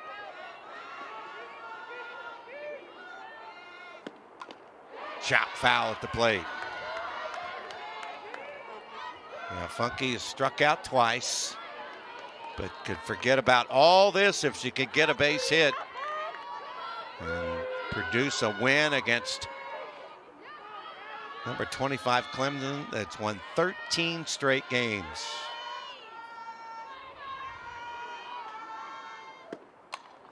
Hit in the air. Looks like it's going to be playable and is taken by the second sacker, Pereira. And that is the all-important second out. As Funky 0 for 3, a little disappointed. Of course, she has company. Yeah, Funky was really looking for that sac fly to the outfield, trying to advance Greenwood home. She's got some speed. Here's Newman with a chance to be the star. Grounds up there for a ball. I like the layoff there by Cassidy Greenwood. You saw a good look at her getting a good jump. Watching Hyatt bobble the ball, but Hyatt is so effective behind the plate, throwing people out. I like the cautious base running there. Yep. Pitch 140 from Cagle. Line foul out of play. Well, I think you're right, partner. Even though it's been the standard this year, with this many pitches on a night game with a noon start tomorrow, it's going to be pretty tough, but I won't be surprised. Yeah, it's a lot to recover from. You're right. And again, they have a time change. Off the fist, and did she make the catch? Wow. She did. Oh, what a catch in center field. She just That's a robbed game Maddie saver. Newman. Clark coming up with a huge catch there for that third out for Clemson. Almost, but nothing doing. A threat by the Cardinals, but a defensive gem makes the difference as we remain. Well, a big star by that defensive gem, and now we go to the top half of the 10th inning with a scoreless game. What a great catch in the outfield, timed perfectly. And here's a look at it here, and you see just a blooper off Maddie Newman's bat, but Clark just literally lays her glove out, jumps for it, able to have that ball. Yep, and keep in mind she made that throw earlier too. Yeah. That got the runner at second base. That could have been the winning run. Running up here in the top of the 10th inning. Pereira, a single and 3 at bats. Slices this one, and that's going to be a fair ball. Hit the line, it looked, but she's coming back. That was kind of a strange call by the umpire. He put his hands in the air, but he didn't put direction where it was. Take it from this angle right here. Oh, that's pretty close. Look at that, came up. The line is, by the way, in play. Yeah, that is fair territory. Wow, that's very close. It's tough to see. You almost need one of those, what do they call it in tennis? No, in tennis, the eagle eye. The eagle eye. I can't remember exactly what the technology is that they use, but you can see where the ball is because they're hitting the ball so fast and so hard. Good job, Eagle Eye. Yes. Here's the 1-2 pitch from Linhart. We'll look at it one more time. That's how close. It's so tough. Look at that as we magnify it. Boy, any part of the ball hits the line. Yeah. Going to try that direction again, but in the air and taken care of by Greenwood. And getting the out here in the top half of the 10th inning. Clemson riding a 13-game winning streak. Louisville trying to change that. Linhart in relief of Taylor Roby, who was nothing short of outstanding.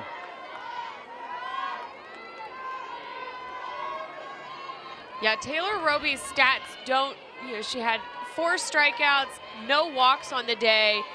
Doesn't really give you a full picture of the body of work that Taylor Roby gave this Louisville's Cardinals team today. Yeah, she was in command the whole time. 3 players giving chase. And it just escapes over the backstop, out of play. Well, this is an indication of what we're in for the weekend.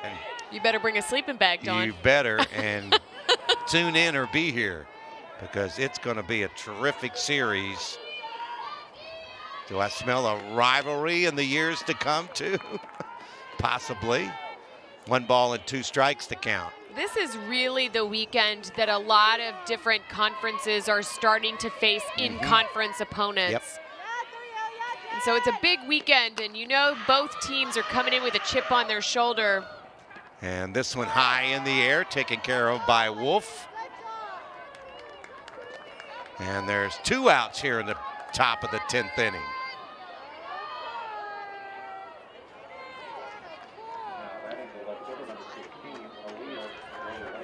Jordan doing a good job in the outfield. And Linhart's done a good job in relief of Roby. Misses down low.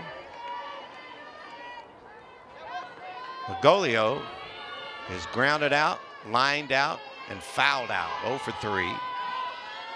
There's a lot of offers. This is hit high in the air. Should be playable, and Greenwood makes the play. And that'll take us to the bottom half of the 10th inning. Cardinals and Clemson We don't have any score.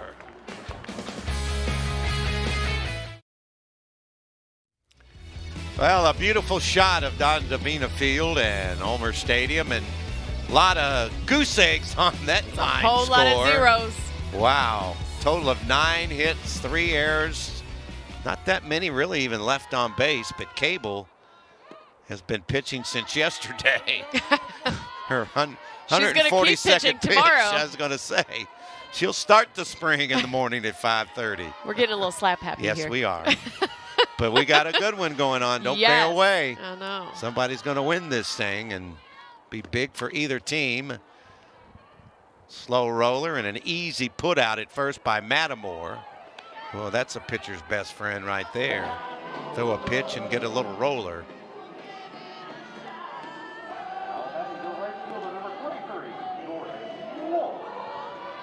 A little bit of a bigger sigh this time by Cagle, but boy, has she been a gamer. Unbelievable how well she and Roby and now Linhart for Louisville have pitched. Nice off-speed pitch taken all the way there. She hadn't lost any of her stuff. There are so many tools in her toolbox as a pitcher. Watching her throw off-speed pitches. Wow. And Wolf 0 for 4. That's down low, evens the count at 1 ball and 1 strike.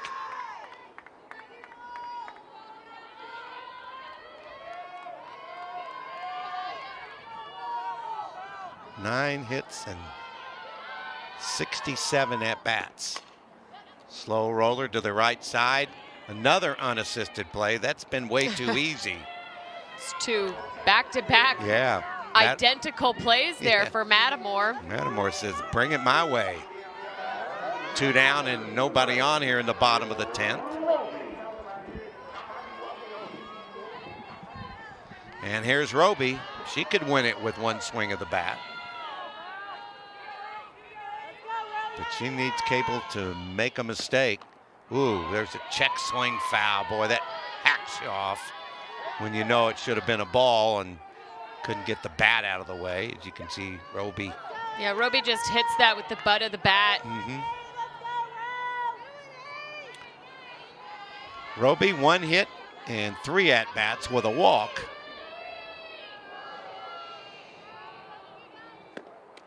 Check swing, that's low and away.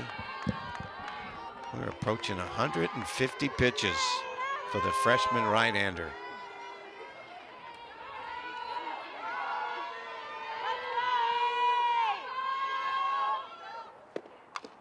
Chop foul. Ooh, that went off her foot too. Gosh. Those always sting. And did the it get her fact in the that shin? it's cold and wow. Oh. You could just feel that from here. I think it hit off her shin. Oh, was it? Okay. Yep, you're right. The side of their foot. Watch this. Poof. Ooh. Yeah, wow. it just hits the outside of her right cleat. And those cleats aren't very hard cloth either. Wow. Now the 1-2, and Roby, fortunately, got a piece of that one. She had a chance to see whether that, you can see her noticeably limping. Gosh, you know how hard that hits? Oh, jeez. She's a gamer, going to climb back in there. Down a ball, 2 strikes.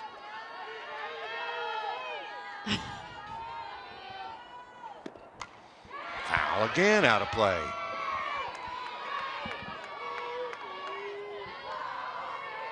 154 pitches would be normally 2 games, probably around her pitch count.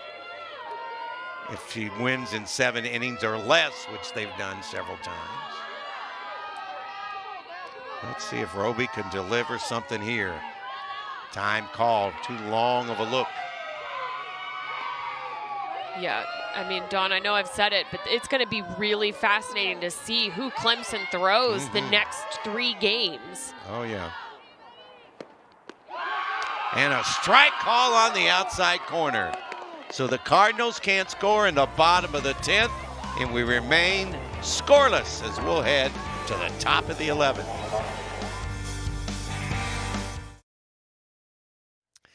I'm not exactly sure what this picture says, other than there's no runs for either team. And bundled up a little bit here in the evening, supposed to get in the 30s. And if you want to go on Halloween as a porcupine, you could use that hat probably. Oh, checking the phone. It's got to be a parent, right? You think? You're a parent. You'd be there, wouldn't you? Of course. Bundled. Yep. All right, here we go in the top of the 11th, folks. And on the first pitch, swinging, a line shot to the fence. Throw's going to come in.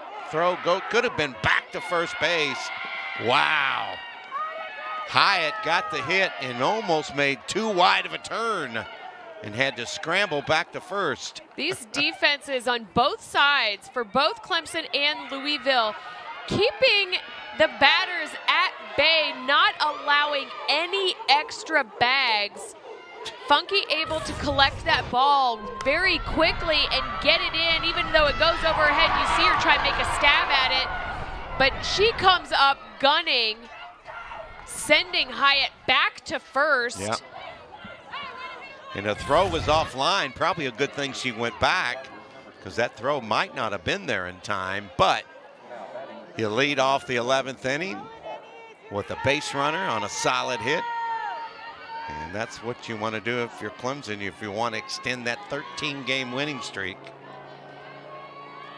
Well, now they've got the top of the order back up. Yep, and Clark swings on the first pitch, and that ball's going to go off the wall. Little scramble This there might for do it. And a run's going to score here. And Clemson gets the first run on the game, and they're going crazy in the Tiger bullpen. Love a good celebration. How about that?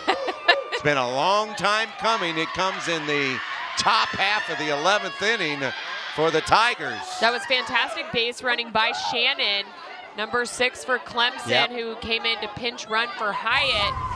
She just gets on her horse.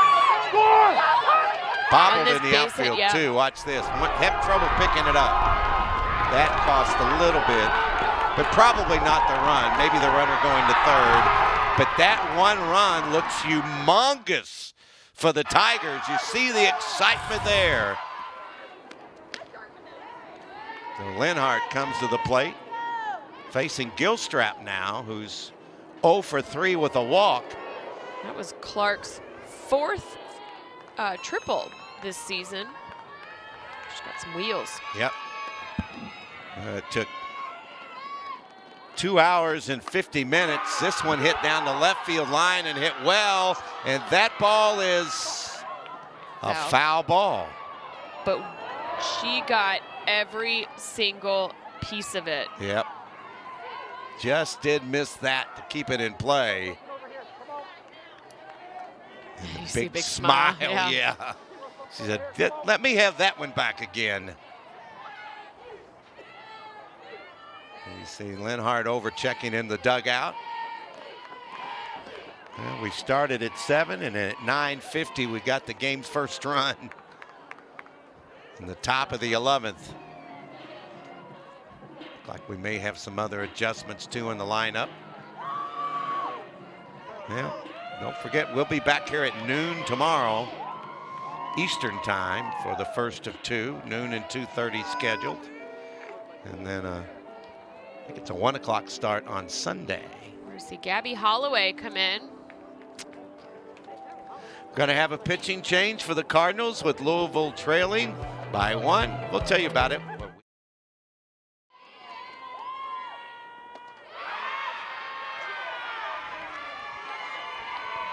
Here's a swing and a miss. And how about that? Good job by Gabby there. 1 pitch and an out. Holloway making quick work of that. Yep. She's one of those 3 pitchers you mentioned, partner, that you know you're going to see throughout the course of the year. Yeah, Holloway comes in 3-2 on the year with 9 appearances and 5 starts. Has a 2.71 ERA and 31 innings of work. 7 walks to 13 strikeouts. And really, it's Holloway and Roby for this Louisville team are the two starting pitchers. You see all of Gabby's stats there. First career win was back on February 20. That one catches the outside corner, 2-1 the count. Well, Cagle has 1 hit and 4 tries. That was a single back in the 4th.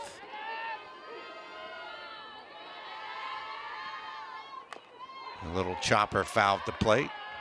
And she's thrown enough pitches in this, what is now the top of the 11th inning, for a couple of games.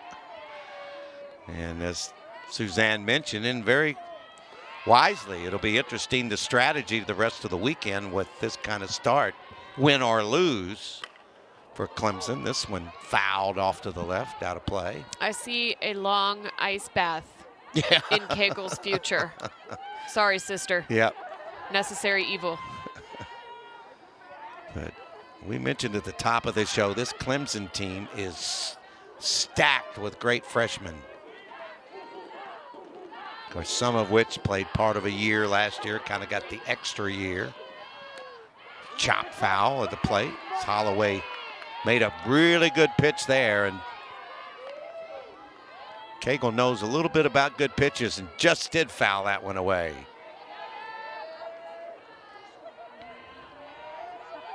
Well, and I wonder from Cagle's perspective, you're looking at the opposing team, right? They're on their 3rd pitcher. Mm-hmm. Do you say, oh my gosh, I wish I had people to back me up like that? Yeah. Or do you say, I'm so strong, I don't need those other players? Well, she certainly acts like she doesn't need any help. She just helped her own cause as she delivers another run with a single. And we'll watch it again. Solid contact. Cagle able to get it done. A nice solid base hit up the middle. Garners her 14th RBI of the season. And Clemson leads it 2-0 now, which that second run is humongous the way it's been as far as the pitching is concerned for the Tigers. You see Cheek running. Jaden Cheek, a pinch runner over at first base for Clemson.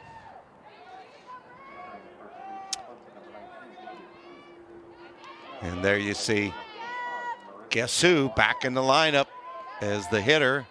Yeah, re-entered for Oda.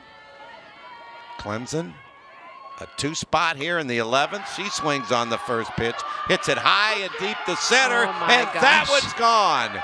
She hammered that thing, as I think we just said, she can let it fly, and a home run.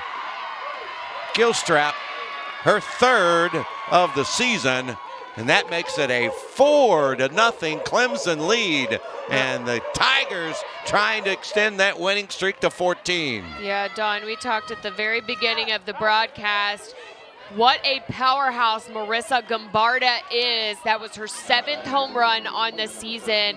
Now has 23 RBIs. I guarantee she now leads the ACC in RBIs.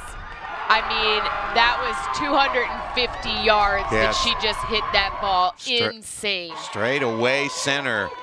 And that's the power you mentioned at the top of the show. And the Tigers are having some fun now that they have the 4-0 lead here in the top half of the 11th inning. Well, you knew it was a matter of time. At one point, somebody was going to have to break through.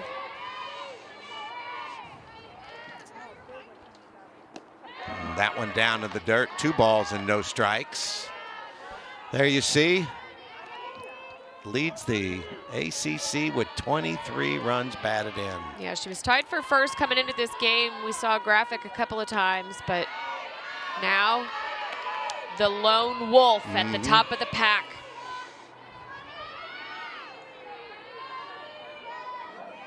Was Clemson exploding for a pair, and now the 4-run lead, and draws the walk. There is no soft spot in this Clemson lineup. And the one thing for sure, if you give them a little bit, they're going to take advantage of it. Yeah. And we've seen that throughout the year.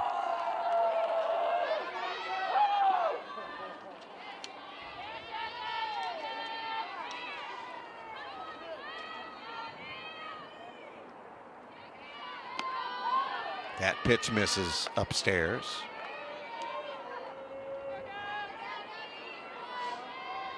Pereira 1 for 4.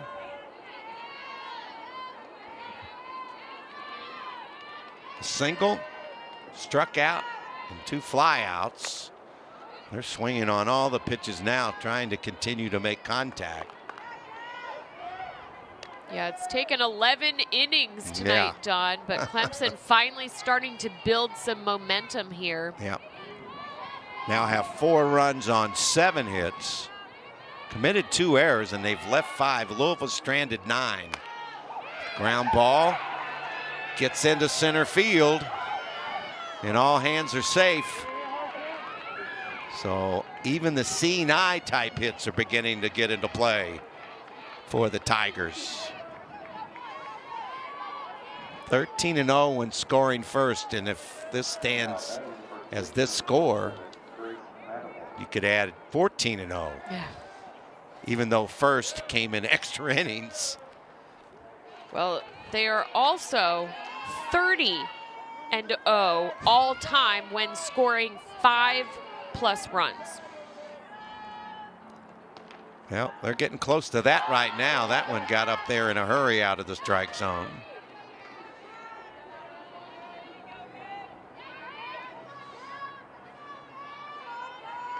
Well, you can tell the MO of this Clemson team, can't you? You know, they wait for the chance. This is hit high in the air. Taking care of it short. That's finally the second out. As Servey takes it out of the pop-up position. And now 2 down here in the top of the 11th. Golio 0 for 4. Takes the ball outside. Well, you mentioned it, Suzanne. Getting the key player offensively and the key player in terms of the circle. They both came up with good performances. And now in pretty good shape here in the top of the 11th. That's outside.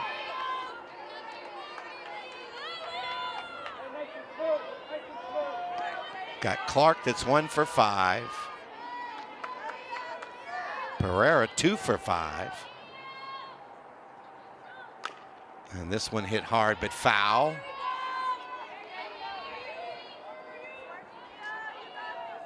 Magolio shaking her head after checking a sign down at the third base coaching box.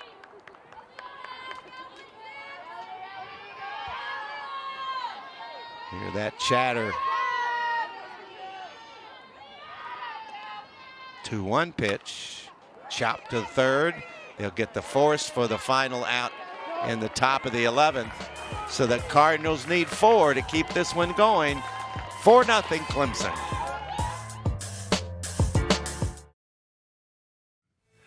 Well, those Tiger fans have made their way here to Don Dabena Field at Ulmer Stadium and finally climbing out with some smiles occasionally. They made the trip 4-8-2, 0-6-1 the line score in Louisville. Well, they need 4 to keep this one going here in the bottom half of the 11th inning. Look like they're frozen there. It's not quite that cold, I don't think, but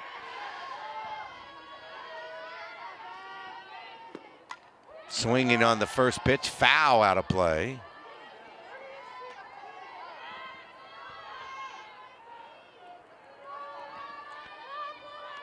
There you see what Valerie Cagle has done. Yeah, we talked earlier in the broadcast about her ratio, which was pretty evenly split. Those strikes have, doubled. Now double what she's throwing balls. Yep, she got rid of that control issue pretty early.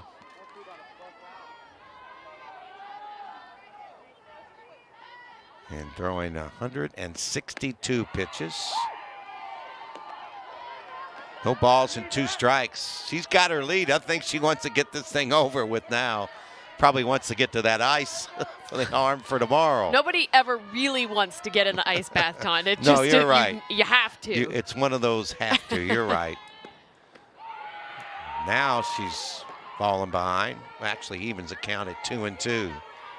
You saw her try and guide that That's pitch right. to hit She just that. wants to get it over the plate. Of course, she has been all that and more. You got to admit that. Hits this one hard. That's a hit into left field.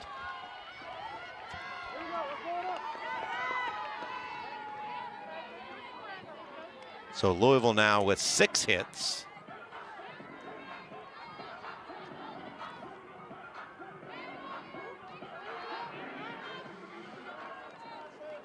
Chung aboard at first base.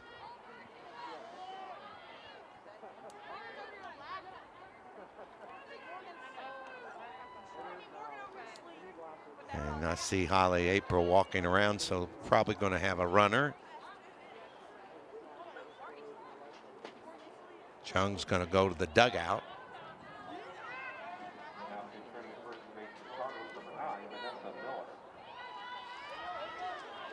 Vanessa Miller going to be the runner. And you see Vanessa, pitch runner over at first base. Louisville trailing 4-0 here in the bottom half of the 11th inning. It was scoreless through 10. Check swing and in for a strike. Incredible pitching performance by Valerie Cagle.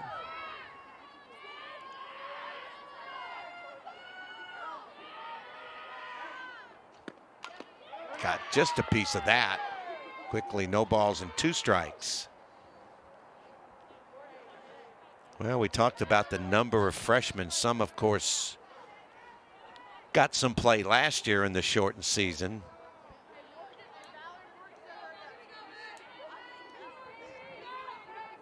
We talked about the 7 Innings podcast, Don, earlier, and you know, one of the things that they were talking about was lefty love and all of the lefty pitchers across the country and how they're finding so much success. Well, I would be absolutely shocked if Valerie Cagle is not somehow included in that podcast next week. Oh, gosh. I mean, this has been an impressive performance. Yep, and 166 pitches. Yeah. And still throwing strikes. And there's a punch out there. And now the Tigers can feel it. An impressive performance. Here it is. Not even close to contact. Yeah, Michaela Hurst reaching for that ball. Cagle took the softball a little bit after 7 Eastern time. It's 10:08.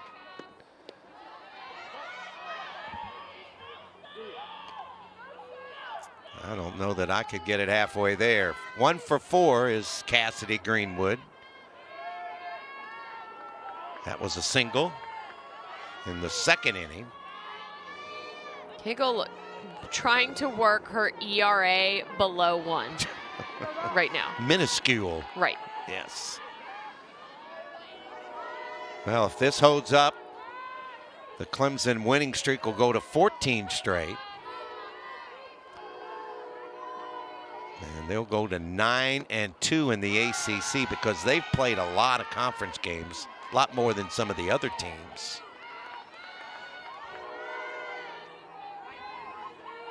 First time I think she's been to a 3-0 count in this game, to be honest with you. There you see Coach Rittman over there. He has put himself a team together. And there's the first walk, I think, in the game in some time for Cagle. I know she had a walk early. That was her 4th on the day. Okay. So 1 out, 2 runners on base.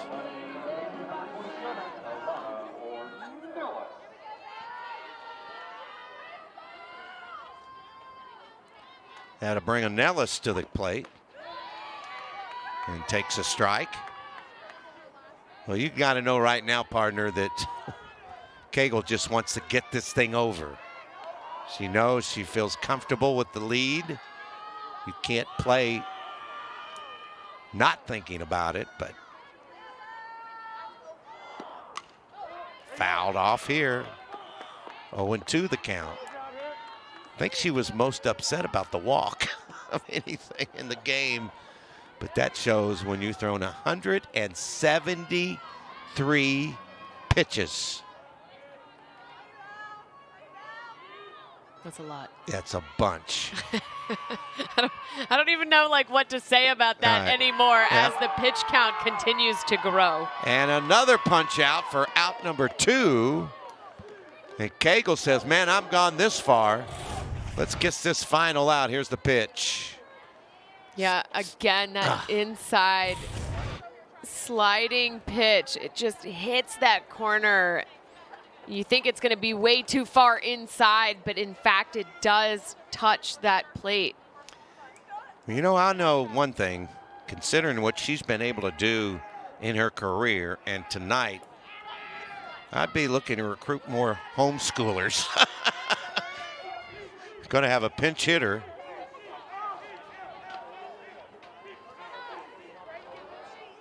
It's going to be Madison Ciascio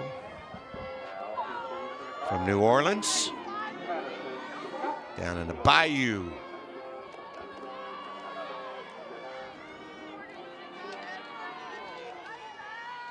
Two outs, 2 on, 4-0 Clemson. Trying to go to 17-2 and 9-2 in the ACC, and this is the first of 4 this weekend.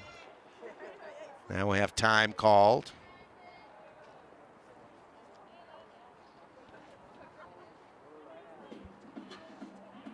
I think they just want to make sure Cable's just get this thing over here. You see the conversation.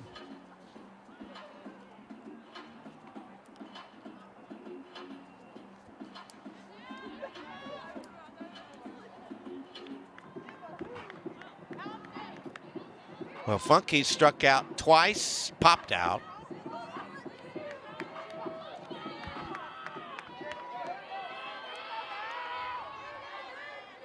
Two runners on, 2 out. Funky swings and line shot, and that'll do it. Clemson, what a pitching performance by Clemson, and they get the win. 14-game win streak, longest in program history. So that'll wrap it up for Suzanne Bush. I'm Don Russo, saying so long from Ulmer Stadium in Louisville, where the final score was Clemson 4 and Louisville 0. To watch this entire game on replay, as well as other games on the ESPN networks, log on to ESPN.com or download the ESPN app. Thanks everybody for watching. This has been a presentation of the ACC Network Extra. We'll see you tomorrow at noon Eastern Time.